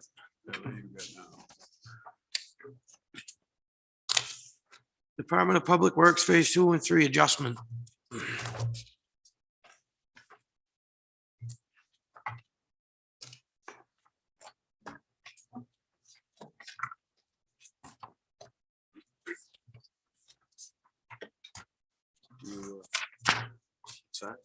Mr. Chairman, on this next item, from old business kind of relates directly to this old business one, right below it. Okay. So if you don't mind, the two of us discussing the matters in conjunction, just because it kind of all fits in the same Board okay? discussion, if they're okay, if everybody's Board okay with that? Yep, yep. Basically, the reason I did that, if you look over past the Public Works Director's memo regarding that one specific position on his phasing, which is the grounds and maintenance and Parks and Rec manager position. If you look at the 2022 min-max wage structure scale, you see some positions that are highlighted in red. There's a total of 5 positions. And what I was bringing to the board tonight, and along in conjunction with this one position in the Public Works as well, is this breakdown right here on the far right column. You see these completed dates. So over the course of the last 6 or 7 months, since the Public Works Director had started bringing his phasing in, we've been talking about the max min chart, different reclassifications of positions, and adjusting max min scales. Based on the 2021 payroll study that was done last year or mid-year. I have a copy of that. That wasn't involved in that personally, but I have gone through it since it was presented. So right now, where we're left is we have a total of these 5 positions that are the only ones that are left that had not been adjusted or addressed. Those are the ones that I'm bringing up tonight for review. And again, there are other positions like if you see under the police department, there was a note in there. There was no need for any structure changes or reclassifications in that department based on the wage study. And there are a few other positions, especially newer positions that were hired, and they were hired at more competitive rates based on experience, previous experience or longevity. So those weren't necessarily flagged as far as positions that needed to be looked at or adjusted. So the positions that are highlighted, the reason that they're highlighted is that based on the movement and adjustment of the other positions, these particular positions, there was a deficiency, whether along the lines of experience and longevity with the town in relationship to the max min and the payroll study. A lot of the other positions, we averaged it out. We went through, I sat down with the finance director to put this together. And what you see on the right-hand column is the recommended adjustment for each position, which is that either whether the first one begins with a $1, second one is 56 cents, the other one is 87 cents, and then another $1. Those are based on, like I said, the individual factors, whether it be time in service, time with the town, experience levels, or and also in conjunction with the payroll study in areas surrounding towns as far as to remain competitive. And again, like I said, this relates directly to the reason I bring it up is because one of those positions highlighted is the position he was getting ready to discuss with the board as well. So I just felt it was a little bit easier to put the whole thing in context for you. And by all means, if do you decide you want to vote or discuss positions individually, or that position, Public Works, the phase independent of the other ones, that's fine.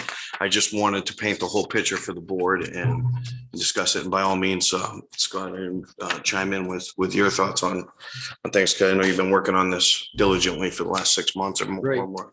And based upon our meeting and discussion that I had with the board in January relative to the phase 2 implementation portion of this and getting the direction from the board, I did not, in my package that I put together for you folks, I only addressed the other workers at that given time and did not address the manager in this situation. So that's the reason why it's now brought back to the board. So in order to stay in alignment with the other managers as well, you addressed the solid waste manager here a few meetings ago as well, when because of that add in and roll in of the phase 4 piece of that, made that adjustment. So this kind of brings things into alignment, and this is the last remaining one within the Public Works group there that'll kind of sew everything up. And I think we've addressed everything pretty much. Mr. Chairman, I have no problem with the minimum max that Mr. Heath just talked about. I would say out of all the planning, this is probably the first place this is the only position I do not agree with you on. My hopes when the Public Works Department gets set up, that this part would go underneath the Highway Department. Because the grounds does the sidewalks now. And Highway Department through RSA standards includes highways and sidewalks. I don't see the need of spending anywhere from 55,000 to 70,000 for a grounds maintainer one, maintainer two, if you want to list it that way, or having a manager when you have capable foremen, such as the Highway Department. You have an assistant public works director, which is also the water superintendent. You have other foremen around. I just feel this is creating a position that maybe the town doesn't quite need a manager for the grounds and the maintenance, where it could be funneled through. The work orders could be funneled through the Public Works Department down to the Highway Department. The foreman of the highway said, this is your job here. I know the foreman that you have is great and his ability is good. I know he still want to be out there in that road reconstruction overseeing that, but hopefully could also maintain seeing the grounds being done in a professional manner.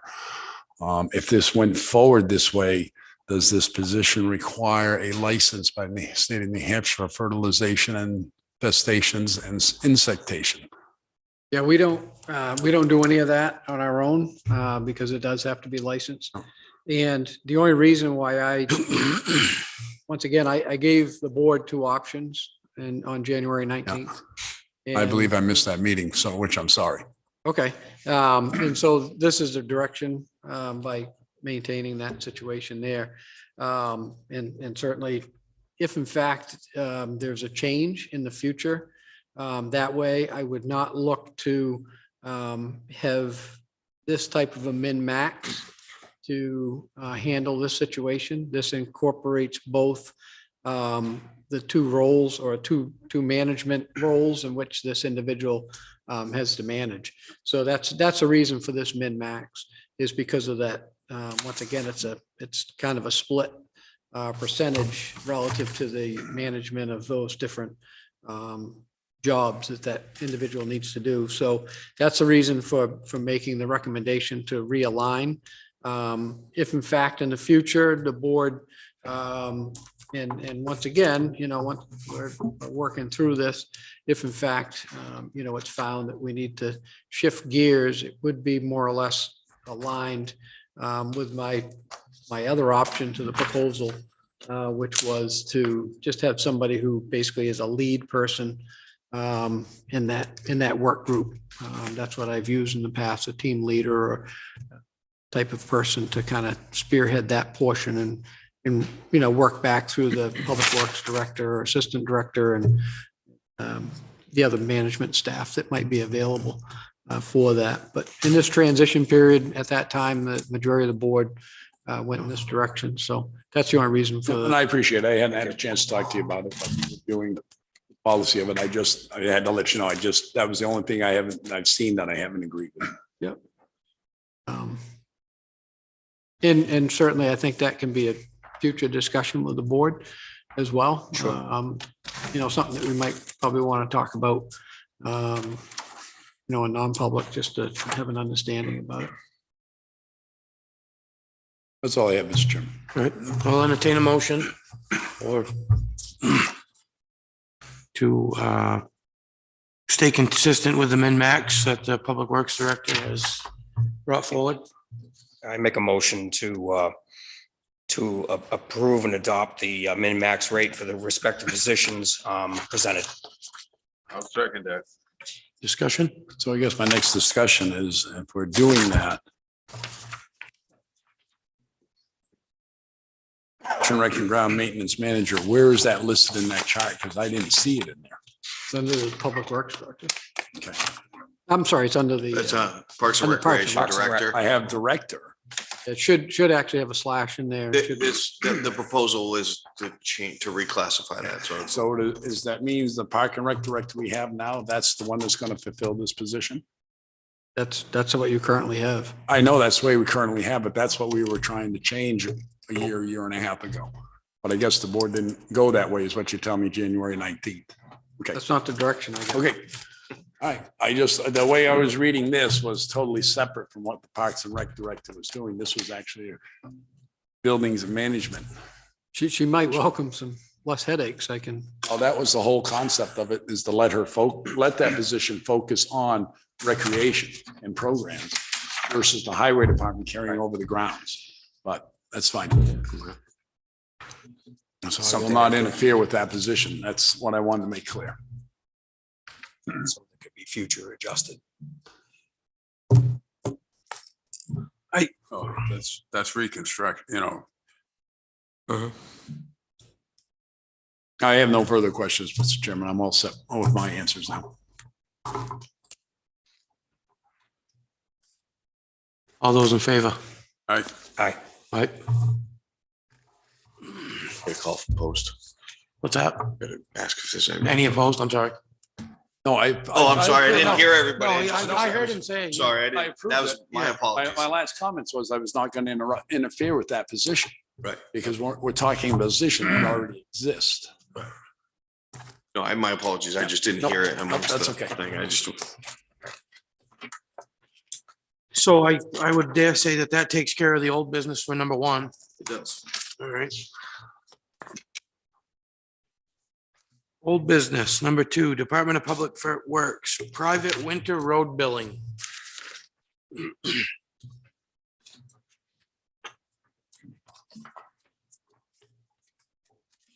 Oh, you want me to preface this?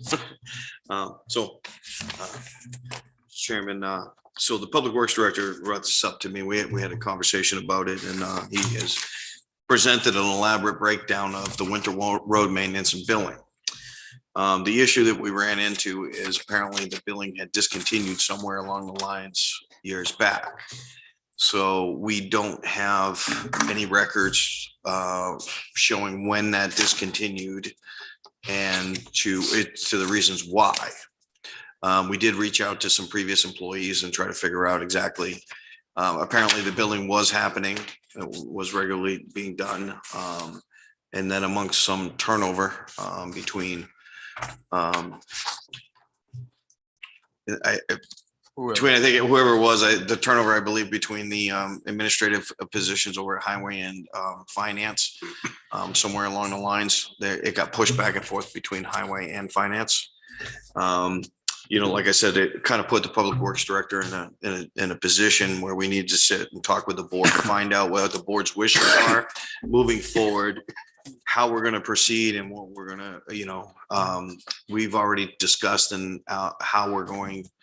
If we're going to proceed with the billing, it is going to come directly from highway and not through finance, based on the fact that this is a highway department ordinance. As you can see, there's been detailed records kept of what the maintenance is on each road with the intent to bill. Just, it doesn't seem to be the billing was carried out. And the stuff that you see here is, you can correct me if I'm wrong, Scott, but in our conversations, this is current. This isn't, we're not trying to pass bill or do anything for any past years that weren't followed through with or anything like that. This is current stuff. But like I said, and you feel free to jump in and add your part to this, Scott. I'm not a fan of this, only because I had a community that had to maintain 177 miles of private road. And there was actually no billing that occurred or anything, and there was no declaration. I understand, you know, you have chosen to select or allow for those winter roads, and allows for the purposes of being able to be billed for that purpose. You're only talking, I think, 5 roads now you're down to, because some of them have been eliminated based upon their conditions, and some of those situations from looking back. So, but with these situations here, we've gone through and updated the formula, because I am very much a feel that, you know, the cost has to be directly related to what our expenses. So, you know, wages, equipment, we're using equipment rates, which are FEMA equipment rates, which are quite less than what it would be for a private person to do it, private contractor, but still it's a FEMA rate for that size vehicle, which has been deployed to do that function on that roadway itself. So in staff cost, we've utilized basically looking at average staff cost across the board, because one person could do it one day and another person could do it another day, depending on that. So we've taken an average on the wage scale side of things. And then, of course, our commodities as far as salt, sand, any of those, we have, pretty hard numbers on those. So we have costed that, which is quite a bit different than what had been. We were able to find some records back 2012, 2014 as to what those billings were. It was done very, very inexpensive back then. And I have a feeling that probably Mr. Wentworth might have some people that might show up at his hardware store once we send out some bills here. Only because he's very accessible. So, and they tend to go see an elected official before they come to see me. These private roads? These are all private roads. Yeah. Give you a little history on it. Yeah, let's have that lesson. I got some history too. Okay, go ahead. All started off with Mount Major Park, where it all started from. Town of Alton goes into Mount Major Park, goes up over a little dip, goes into a gully. Trucks were getting stuck, couldn't come back out. So they started picking their plow up, shut the sander off, go out to a private road. So in the meantime, we're packing down a private road that has been plowed or anything else. We're not dropping sand. Finally, people came in and said, stop using our road. Well, it was costing the town when that happened. Think about $800 to be towed out of that hill. So it came down to an agreement, and the town would go through, but they would drop their plow and they would sand. The town was already doing Kimball Lane out off of Dudley Road or Prospect Mountain Road. Somewhere down the road, years and years and years ago, before I was probably even a youngster, that happened.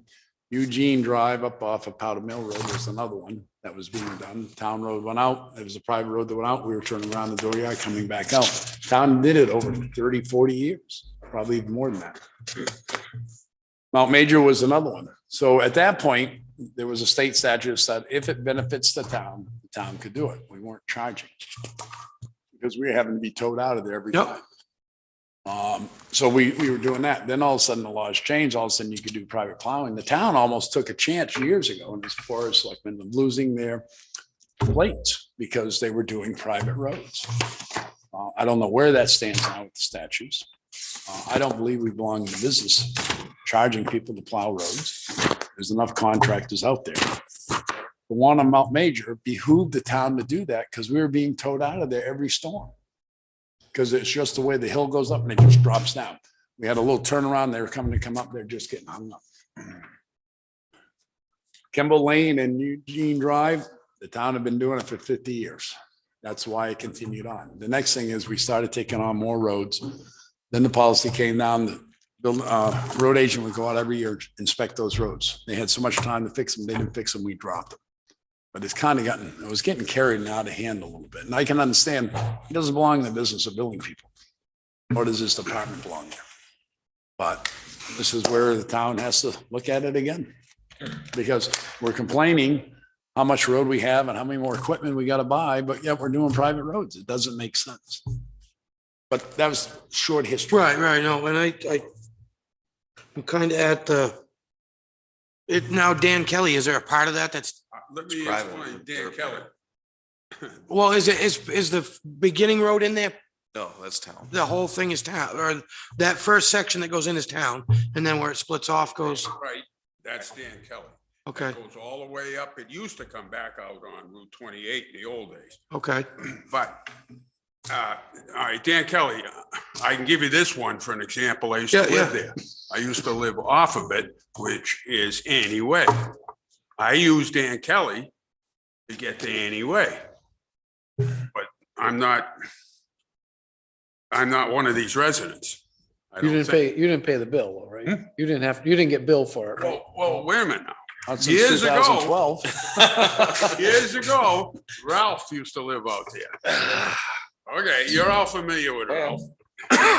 And he was the only one living there. Mhm. And he approached this Board of Selectmen. This is my understanding. I have no way of knowing this, but, and between the highway foreman or the highway manager and the selectmen, a deal was struck that that road would be repaired, widened, a culvert replaced, and a turnaround put in for the plow truck. And the town would maintain it for winter at no cost, at no cost. Now, that was always my understanding, but that's either here and there. There's only 2 houses on Dan Kelly Drive.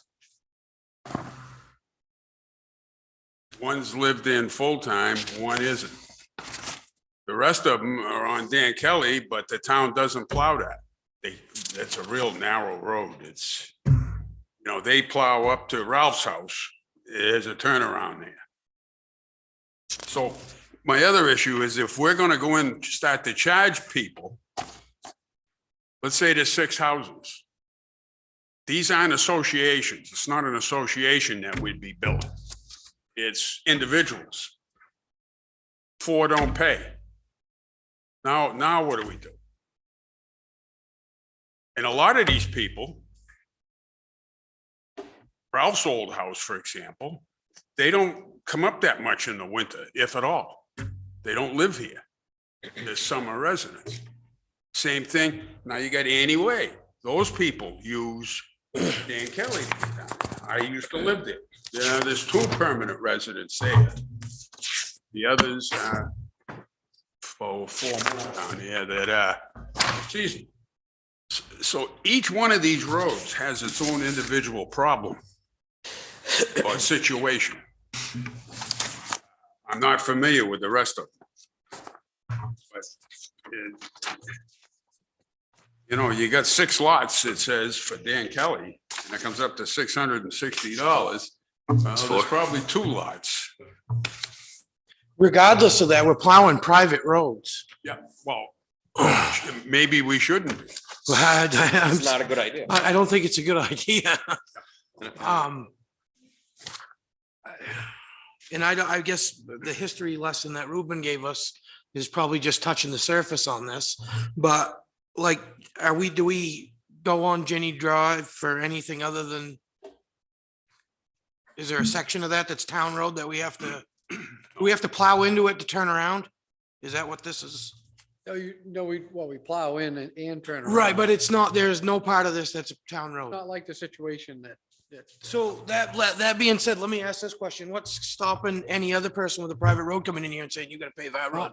There's not. Nothing. But correct me if I'm wrong, and just for the boards of layman, a lot of these were actually adopted for winter maintenance through town meeting, right? Correct. Not all of them, but I'm kind of wondering, just for education purposes for the board and myself, is there a certain point where there was authorization given to the board just to take on private roads without town meeting? So that's the other thing I just Not wanted that to I point out, that I believe every single one of these had to go. Kimball to Lane, vote. I remember being brought up town meeting, and I believe Eugene Drive that was the only one. Mount Major wasn't. That was the selectmen acted on that behalf because it was in the best interest of the town Yeah, to do that makes one. sense. So it wasn't a slap in the face of those residents. We packed down their whole road. Right. Before their contractor got there. Right. And that was to the good of the town, and the state statute at that time allowed us to. But over the time, it has changed over the years from different boards. It's not just this board. It's been several boards over the years. So is this something that would have to be changed through through town meeting? Well, if Kimball Lane and Eugene was on there, that would have to be changed. I'd have to go back or ask the town administrator to research town meetings Yeah. when it was done, when it was adopted. I think before we make a decision on this, we probably ought to have a little bit more history here because I think, Need to know how many Yeah. actually private roads are being plowed.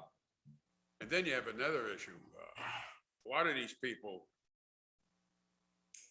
figure the town takes care of their road winter, and they're being taxed, residents. paying property tax. Yeah, but nobody's plowing my, not to be prudish, but there's nobody's plowing my driveway or Ruben's or Paul's, and we all pay taxes. Oh, wait a minute, let me finish.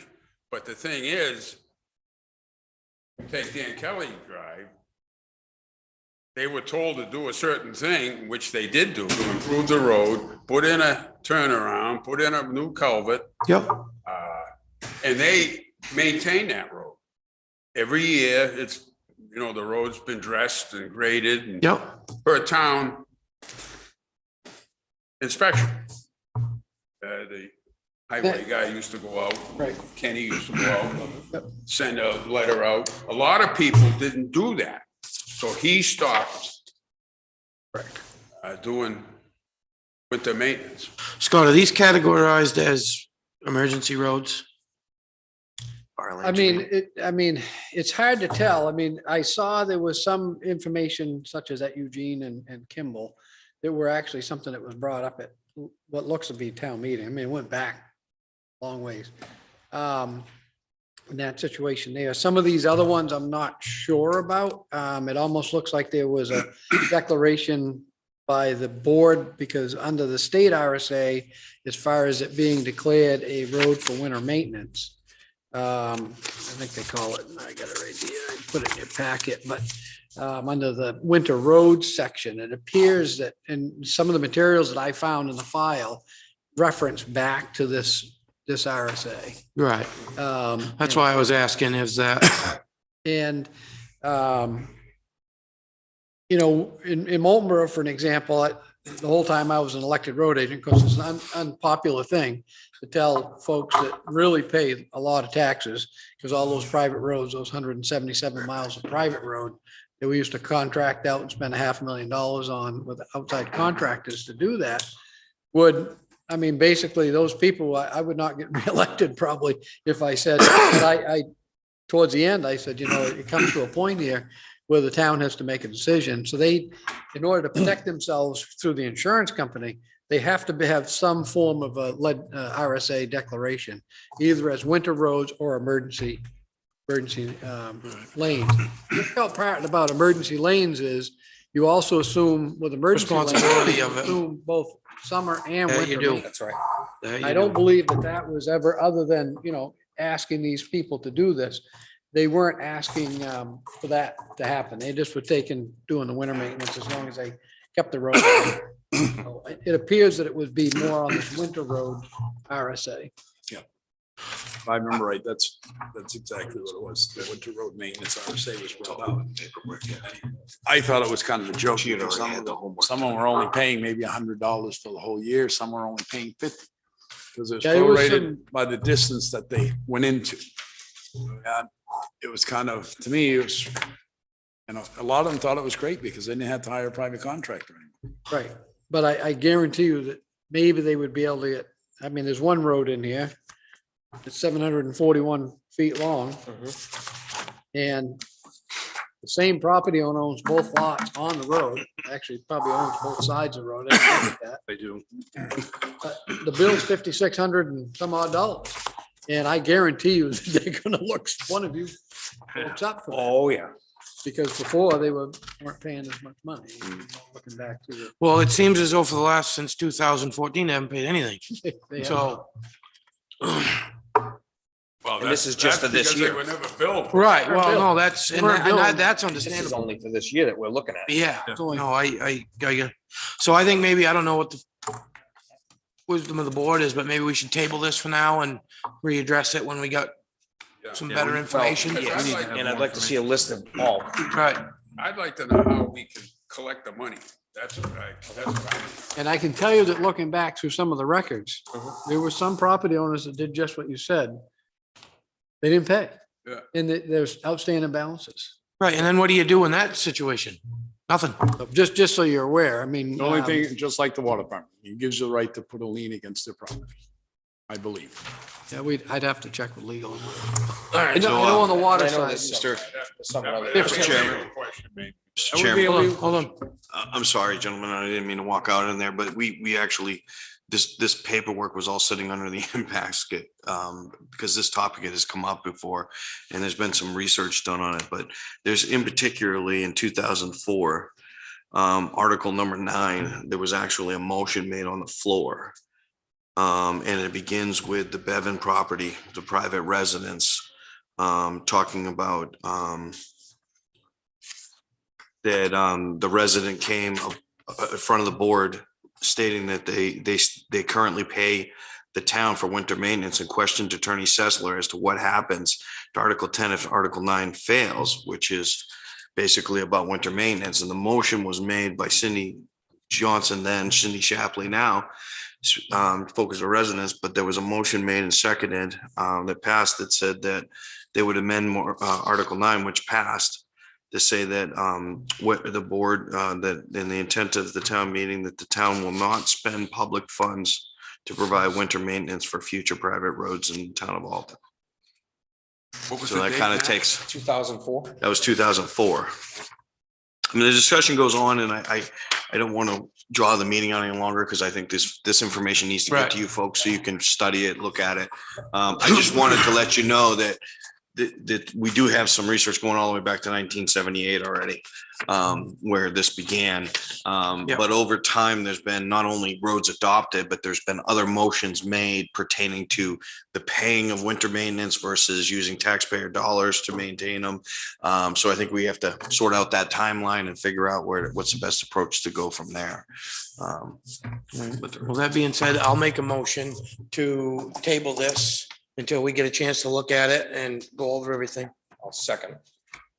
Discussion. I get a Call it. roll call? Yeah, I'm sorry. Yes. Bob, yes. That to you folks.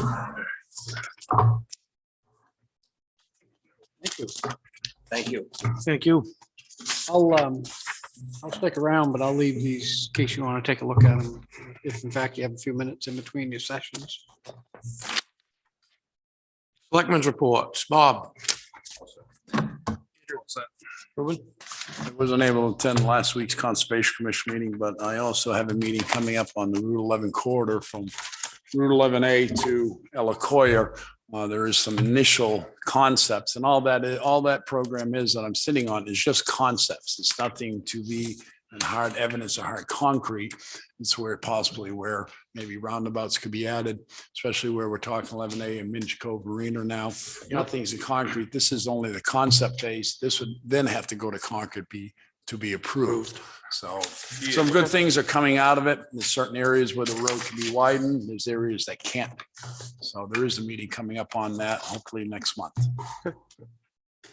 So Rochelle. Yes. On April 7th, 2022, the zoning board of adjustment had a public hearing. The agenda was for 3 special exceptions, 2 of which were continued for more information, and 1 was approved on a special exception. Master Plan Committee met on April 6th and reviewed revisions to Chapter 3 of Natural Resources. There was discussion on organization and plan historic section. And we discussed also the first draft of Chapter 4 and looking into Chapter 5, which is Chapter 4, which is land use. Going over that was not completed, and looking into the future for the infrastructure. The next meeting will be on April 20th at 4 p.m. Thank you. I have nothing at this time, so we'll move on to town administrator reports. Thank you, Mr. Chairman. First item I want to talk to the board about was, we talked about a work session for road safety concerns and sidewalks. We're looking at a proposed date of April 27th, which would be next Wednesday, a week from this Wednesday, on our off week for meetings. If that date seems to work with the board, then we can go ahead and schedule it for that day. The 27th, which is a week from Wednesday. Week from this one. Week from this Wednesday, so. Besides the regular public notice you're going to put out and just on the bulletin board, so you're going to put it in the paper? Yes. Okay. I have no problem with that date, Mr. Chairman. It would be, I would hold it at 6 PM. Same time. 27th. Yeah, 6 PM. One other thing along those lines with this meeting, because I know this was a question that came up and I'm trying to figure out how the board wants to address this or speak about it, is we want to talk again about the lower section of Old Wolfboro Road with traffic flow. There was some question about tractor trailer traffic on the lower ends, which was separated out from the discussion with Bay Hill. So is that something that during this work session we could talk about? Because it's road safety concerns, anything like that? Is that an appropriate venue that you feel, or would you rather hold that separately in a board meeting or in a talk? I thought, I know what you're talking about, that it was separated out, but I still think the board at that night voted that that section of Old Wolfboro Hill Road was not supposed to have tractor trailers on it. I think we're gonna have I to look believe, back in the minutes. because of the intersection and the steepness of the hill. I think we had to the corner at the bottom too. I think we Corner did. at the We did bottom. discuss it. I think but we don't know did how- discuss it. I don't remember the exact. So unfortunately, with this topic, there was some overlap from the old administration to mine. When we talked, we had proposed language change and we pulled it out because it wasn't decided yet. The language change that the Public Works Director and myself had put in red lettering in the ordinance with the weight limits for Bay Hill and the signage and everything like that, removing the other roads that didn't have weight limits anymore. And then there was that section about the tractor trailer. In that meeting, we pulled it out to separate it. There was no vote on anything other than we couldn't talk about it at that point because it was a separate issue. I'm not sure what you're referring to that conversation, if that was. I think you're right, you're right on the was language. I my, believe the board originally in that conversation was an agreement to limiting that part of the road to tractor. I trailers. think, I do think, I think. okay. I think We'll have to so. look We'll go back at that. to I the think Look minutes. into the minutes. Oh, yeah, we'll go back. And double check that, Yes. because I think you Yeah. could be right. And I Go think ahead it and was do that. just the language you had not adopted yet because it had to be separate from Bay Hill Road. Okay. I think we approved it at that point. All right. Well, we'll go back and we'll research the minutes then, and I'll come back to the board with that. But since we're labeling this and listing it as a road safety concerns, should it not have been voted on, or there is no vote on a thing, maybe it's a discussion we can bring up during that. Because Yes. it would be the appropriate Yes. time frame for that, so. Okay, so that's all set. We'll post that for the 27th at 6 PM. The next thing I had was just, most of you I caught on your way in. Paul, that folder next to you, all of the selectmen, I just needed signatures for the stamps that we had talked about. Yes. Just take a blank piece of paper and 5 signatures for reference. Everybody else I was able to catch prior to, so. Okay. Thank you very much. Thank you. And we'll get those rolling. That was just a necessity that we needed to have those made and taken care of. I got a letter from Gene Young based on the Cyanobacteria Mitigation Steering Committee, which I know Selectman Wentworth is a representative to that committee. He had sent me a formal letter, basically requesting that the Public Works Director be appointed to the committee based on some work on the 319 grant, some other meetings that we've had. I haven't had the opportunity to really know whether or not the Public Works Director was aware of that. I do know he's part of those meetings and whatnot, whether or not he objects to that. But as far as becoming a formal member of the committee, I guess the board would appoint him to that committee. My question is there a committee? Okay, my understanding is, so Gene took over as the chairman after the former chairman resigned their position. He has now, in the midst of this, has revitalized the committee. He is drawing more membership. There is some membership in there. We just pulled in another member from Alton who happens to be one of the engineers involved in this too, which is a great resource. He graciously offered some of his volunteer time as well. And that was all part of a meeting I sat in with the Public Works Director and some members from New Durham that have already gone through that 319 grant process and now are in turn helping us with that with regards to the contamination down at across from the fire station there in Mills Pond. You know, we're looking at the catch basin, the drainage, all the runoff that's going in there, the parking. So it was a very fruitful discussion, and we're going in the right direction right now. So if there's no objections from the Public Works Director, I would put that out to him first. I would say that he would be a good resource with what they're talking about, in particularly right now, with the grant through DES, that his knowledge of the, you know, situation is very valuable. Did that?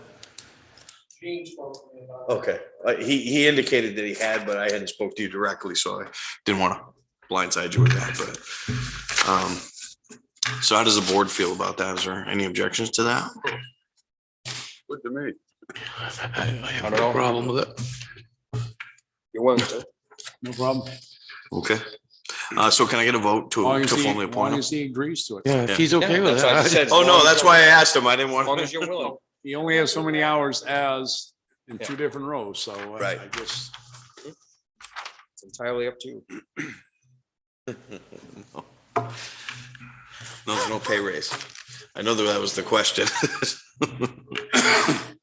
So I do need a vote to appoint, just so it's official to the committee. I make a motion to appoint Mr. Kinman to the cyanobacteria mitigation. Steering committee. Yeah, I don't even have it in front of me. so- Mhm. I'll Yeah. second. All those in favor? Aye. Aye. Okay. Next item is just a heads up, in case somebody comes to see you, may have already. A resident and local business owner had reached out and contacted me directly. There was an ad placed in the paper for a Hippie Dog Ice Cream Company, posting that it was an interesting ad that caught several people's attention. Yeah, it did. So part of the ad was also the locations in Alton Bay. So I wanted the board to know that I tried to preempt this and head this off. So I contacted the registered owner of the company. And we put together the ordinance highlighting the key aspects of that ordinance that weren't exactly being adhered to, and future aspects of the ordinance which may hinder the ability to sell a product that conflicts with local business owners in the Bay Area as well. Told them to take a look at it. If they wanted to file for the proper permits, then he should go ahead and do so. I have not heard anything back since then, I but had more comments on this than I have about what we do as town selectmen. yes. Yeah. Yep. Maybe some women's groups will file a complaint. Yeah, I was very surprised that they could, Yeah. that would is even something that would, so they would even publish it. In the paper, yeah, put it in the paper. I know. Anyway, so that was just a heads up. I figured people were gonna be reaching out. They probably already had, so I wanted to let you know that it has been addressed. As Mr. Kimmons keep telling where I am on Main Street, they have no problem. So the next thing I wanted to bring to the board is I received a letter from a gentleman by the name of Douglas Colby. He dropped it off with Scott Simons down at the Solid Waste Center. He approached Scott about the scale house. As you remember, the last meeting, we voted to purchase a new scale house. The old one was in disarray, so it was going to be stripped. And they were going to have to take it apart to separate metals out from the panels and everything. This gentleman had seen that it was getting ready to be disposed of and had requested if the board would consider letting him take it. He would take it, Why not? strip it, utilize it, do whatever, but it would save us. I would actually save the town money because we don't have to spend the man hours to break this down and strip it out or do anything. So he feels he has an appropriate use on his property to be able to use it for. So he's presented the letter and, Scott's recommendation was obviously to let him go ahead and take it because it would save time and money on our end. And he's responsible for taking it off site, Yeah. coming up and getting it, take it off site. Does. Yeah, removal and transportation. So, problem with that. Yeah, so if the board's okay with it, if you The only want. thing, Mr. Chairman, I would like to see just this waiver of responsibility on the town, or any liability on the purpose of the town. Okay. And maybe some land, well, we're probably gonna have to have some sort of bill of sale. for it. And we could put some language in there as well too, that there's no warranties given or implied. It's being sold as is. Picked up as is. Yes, sir. I'd like to run it by our attorney. That's town property. Mhm. And you just can't give away town property without. Right way. I agree with that. You have to advertise it. Yep. I will say that there in the policy manual, there is a stipulation that if town property has no value or is no longer usable, that it can be disposed of because there's no monetary value at that point. But again, that's a judgment call at that point, because if somebody else is saying I can use it, then there may be there's some value. So, but I am just letting you know that if it's deemed to be non-serviceable or broken or whatnot, it doesn't have monetary value. I have no problem with that. I Mhm. just want to make sure we're doing it the right. Sure. So, Just a phone call. yeah. Oh, absolutely. Absolutely. So, Experience and showed me that. Mhm. so if the attorney is okay with it, is the board okay with No problem. letting it go? Because we're giving it away, we Giving it haven't away. advertised. Yep. Right. Is that No problem. No problem. so? Just to make it official, we'll get a vote with the contingency as long as town council approves the request. Okay, I move we give the trailer to this Douglas Kobe. Mhm. He's gonna remove it himself. No cost to the town or to him, pending town attorney's advice on municipal property being released. Second. Did that, So I'll have to go back to the liability aspect of it, and that is as is, where is. As is. Warrants, no warranties. Yes. Should be in that motion. So you amend your motion Yes, sir. as stated? Okay. Do you amend your second? Yes. discussion? All those in favor? Aye. All right. The other one is just another informational piece. The Public Works Director had approached me. University of New Hampshire had asked, they wanted to do, if they receive a grant, they wanted to do a study here, and they were looking for a community to do it in, and asked to do it in Alton. It would basically be an instrument that attaches to a town vehicle with sensors, and in communication. There's no cost to the town. Basically, what it does is it basically studies the road, the breakdown, how rough it is, different factors that can then be compiled as constructive information to be utilized on a road survey or road study. So this way they would be sort of using Alton as their test, their pilot program at no cost to the town, but we want to make sure that, obviously the board would be okay with that. And Would this include state roads and town roads then? Because you can't get to a town road unless you go on the state road. yes, my understanding is they will include state roads through the portion of And it. does the sensor say where they're at the GPS at that time? They're on Route 11 versus Church Street or School Street? I guess that's what I'd be asking, so it's more accurate. Right. Yes. Okay.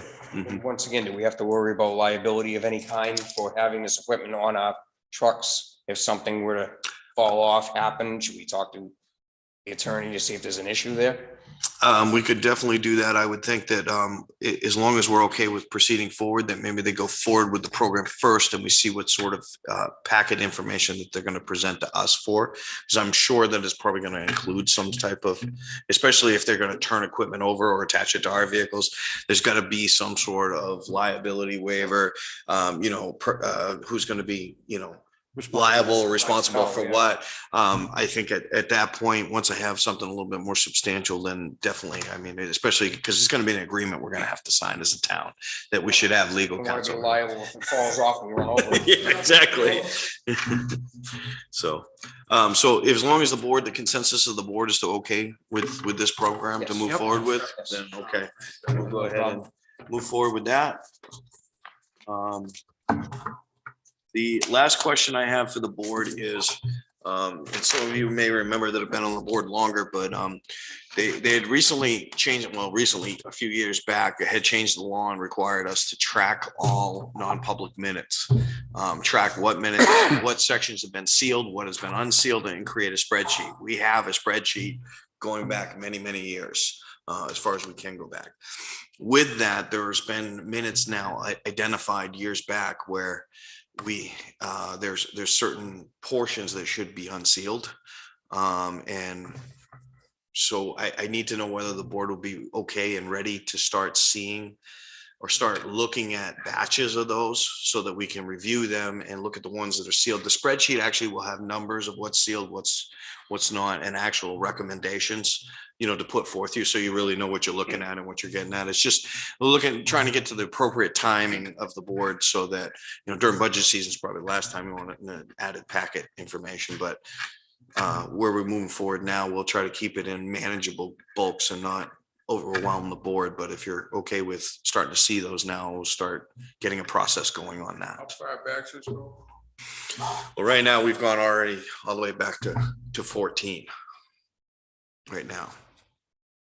So, Mr. Chairman, we were supposed to start this 2 years ago. If I remember right, we did release some, but I think it's time that we might have to take one of our off nights, and come in and do a few of them. okay, Review them for a week, give us a week or whatever you put in there. sure, Let us review them because some of it's going to be in there that none of us were on the board. right, And I think we need to do it on an odd night with no other business. okay, Just so we can then go in and look at them and release them. Yeah. Because I'm sure there's going to be some in the public that's going to want to see them 24 hours after they've been unsealed. yep, not a problem. We'll At least that's my opinion. I don't know how the rest of the board yeah, if the feels. board feels that, we could do a work session on an off week again, once we get that together. Yes. Yep. Everybody's okay with that. Okay, definitely. So, we'll get a bulk together, a manageable piece together and start with that and see how you folks feel about the level of where we're at and whether you can take more on or whether we need to cut it down a little bit. So, All right. all right, that's all I have. All right, approval of minutes.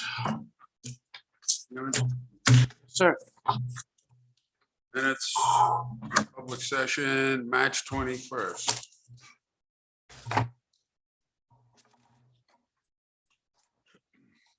Second. discussion? All in favor? Aye.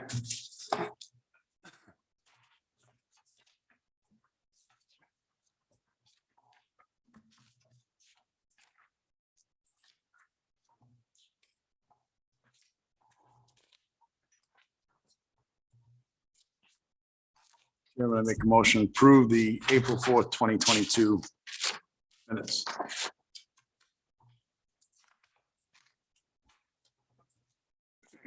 Second. All those in favor? Aye. Abstain. Okay.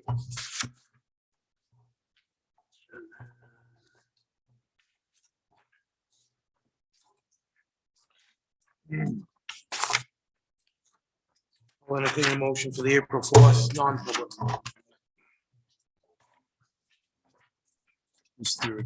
Did you say non-public? Yes, sir. All right, are you going to remain? You need to disclose some of the items, sir. I would disclose 2. Number 2, I believe, correct? Merit, I mean, yeah, 2, number 3, 1 and 3 will have to remain sealed. remain sealed on 1 and 3, yeah, okay. All right, I'll change my motion to approve the non-public sessions, but remain, keeping items 1 and 3 sealed. I'll second that. Discussion, all those in favor? Aye. I'll abstain from that, Mr. Chairman. Okay. I was not here. Thank you. Consent agenda approval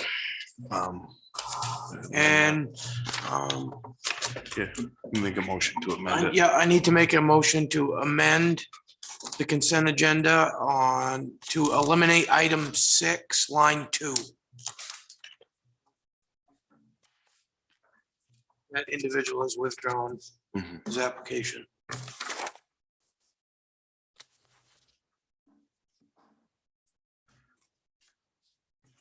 The line 6, item 2. Item 2, yes, the top one will Item 6, line remains. 2.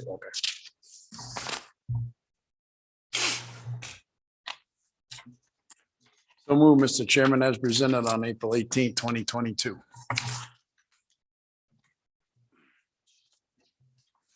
Is a second? I second that. All those in favor? Aye. Aye. Aye.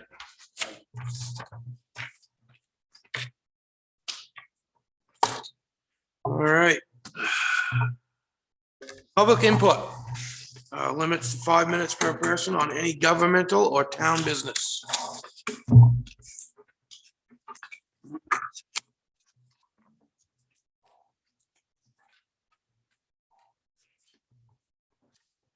Morning, Kyle. At the deliberative session, there was a comment made that the sidewalk down at the bay hasn't been decided between the bricks and the stamped concrete. Is the board still looking at that? I don't believe we've talked to it since, but yes, it's the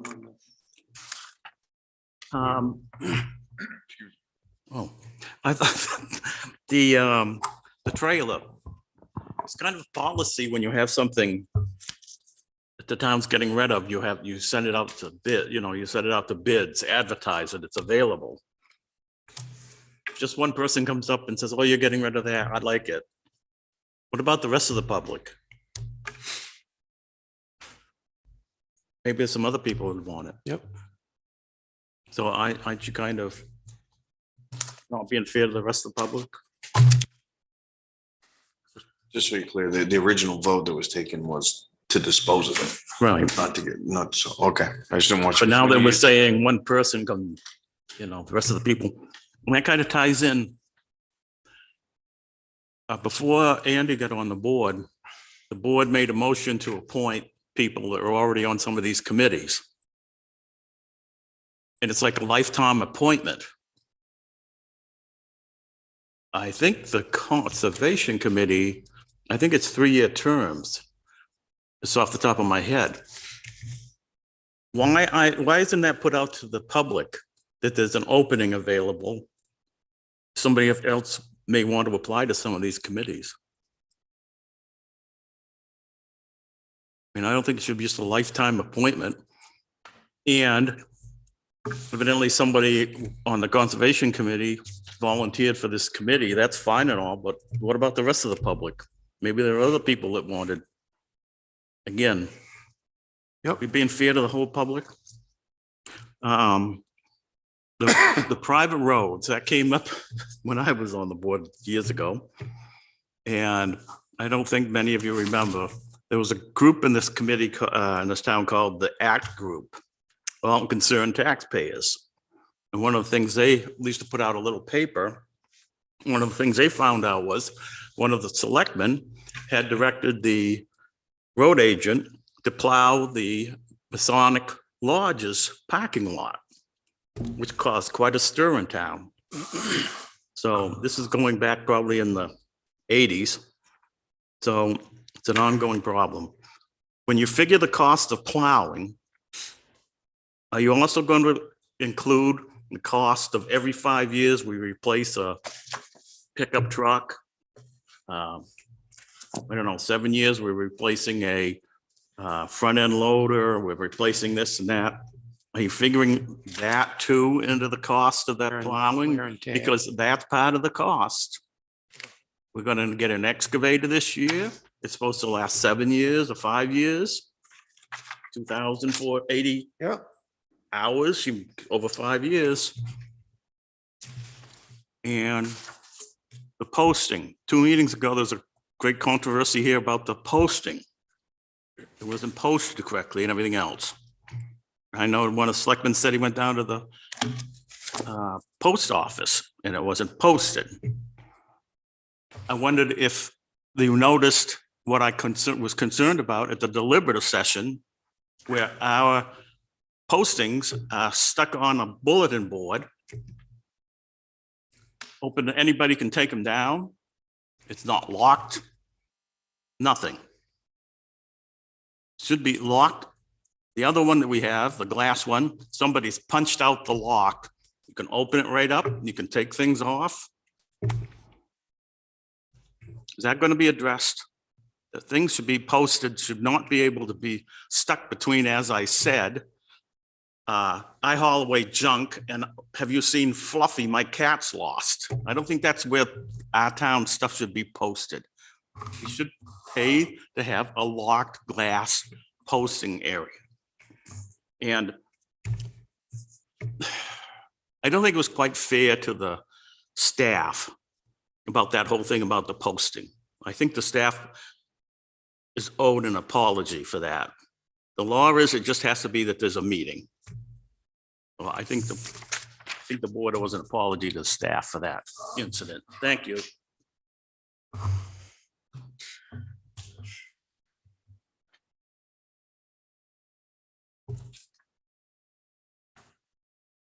Anyone else? All right. I'll make a motion to enter into non-public per RSA 91A :3-2 under A, C, D, and E. Second. All those in favor? Aye. Roll call, roll call. I need a roll call. Bob? Aye. Andrew? Yes. Ruben? Paul?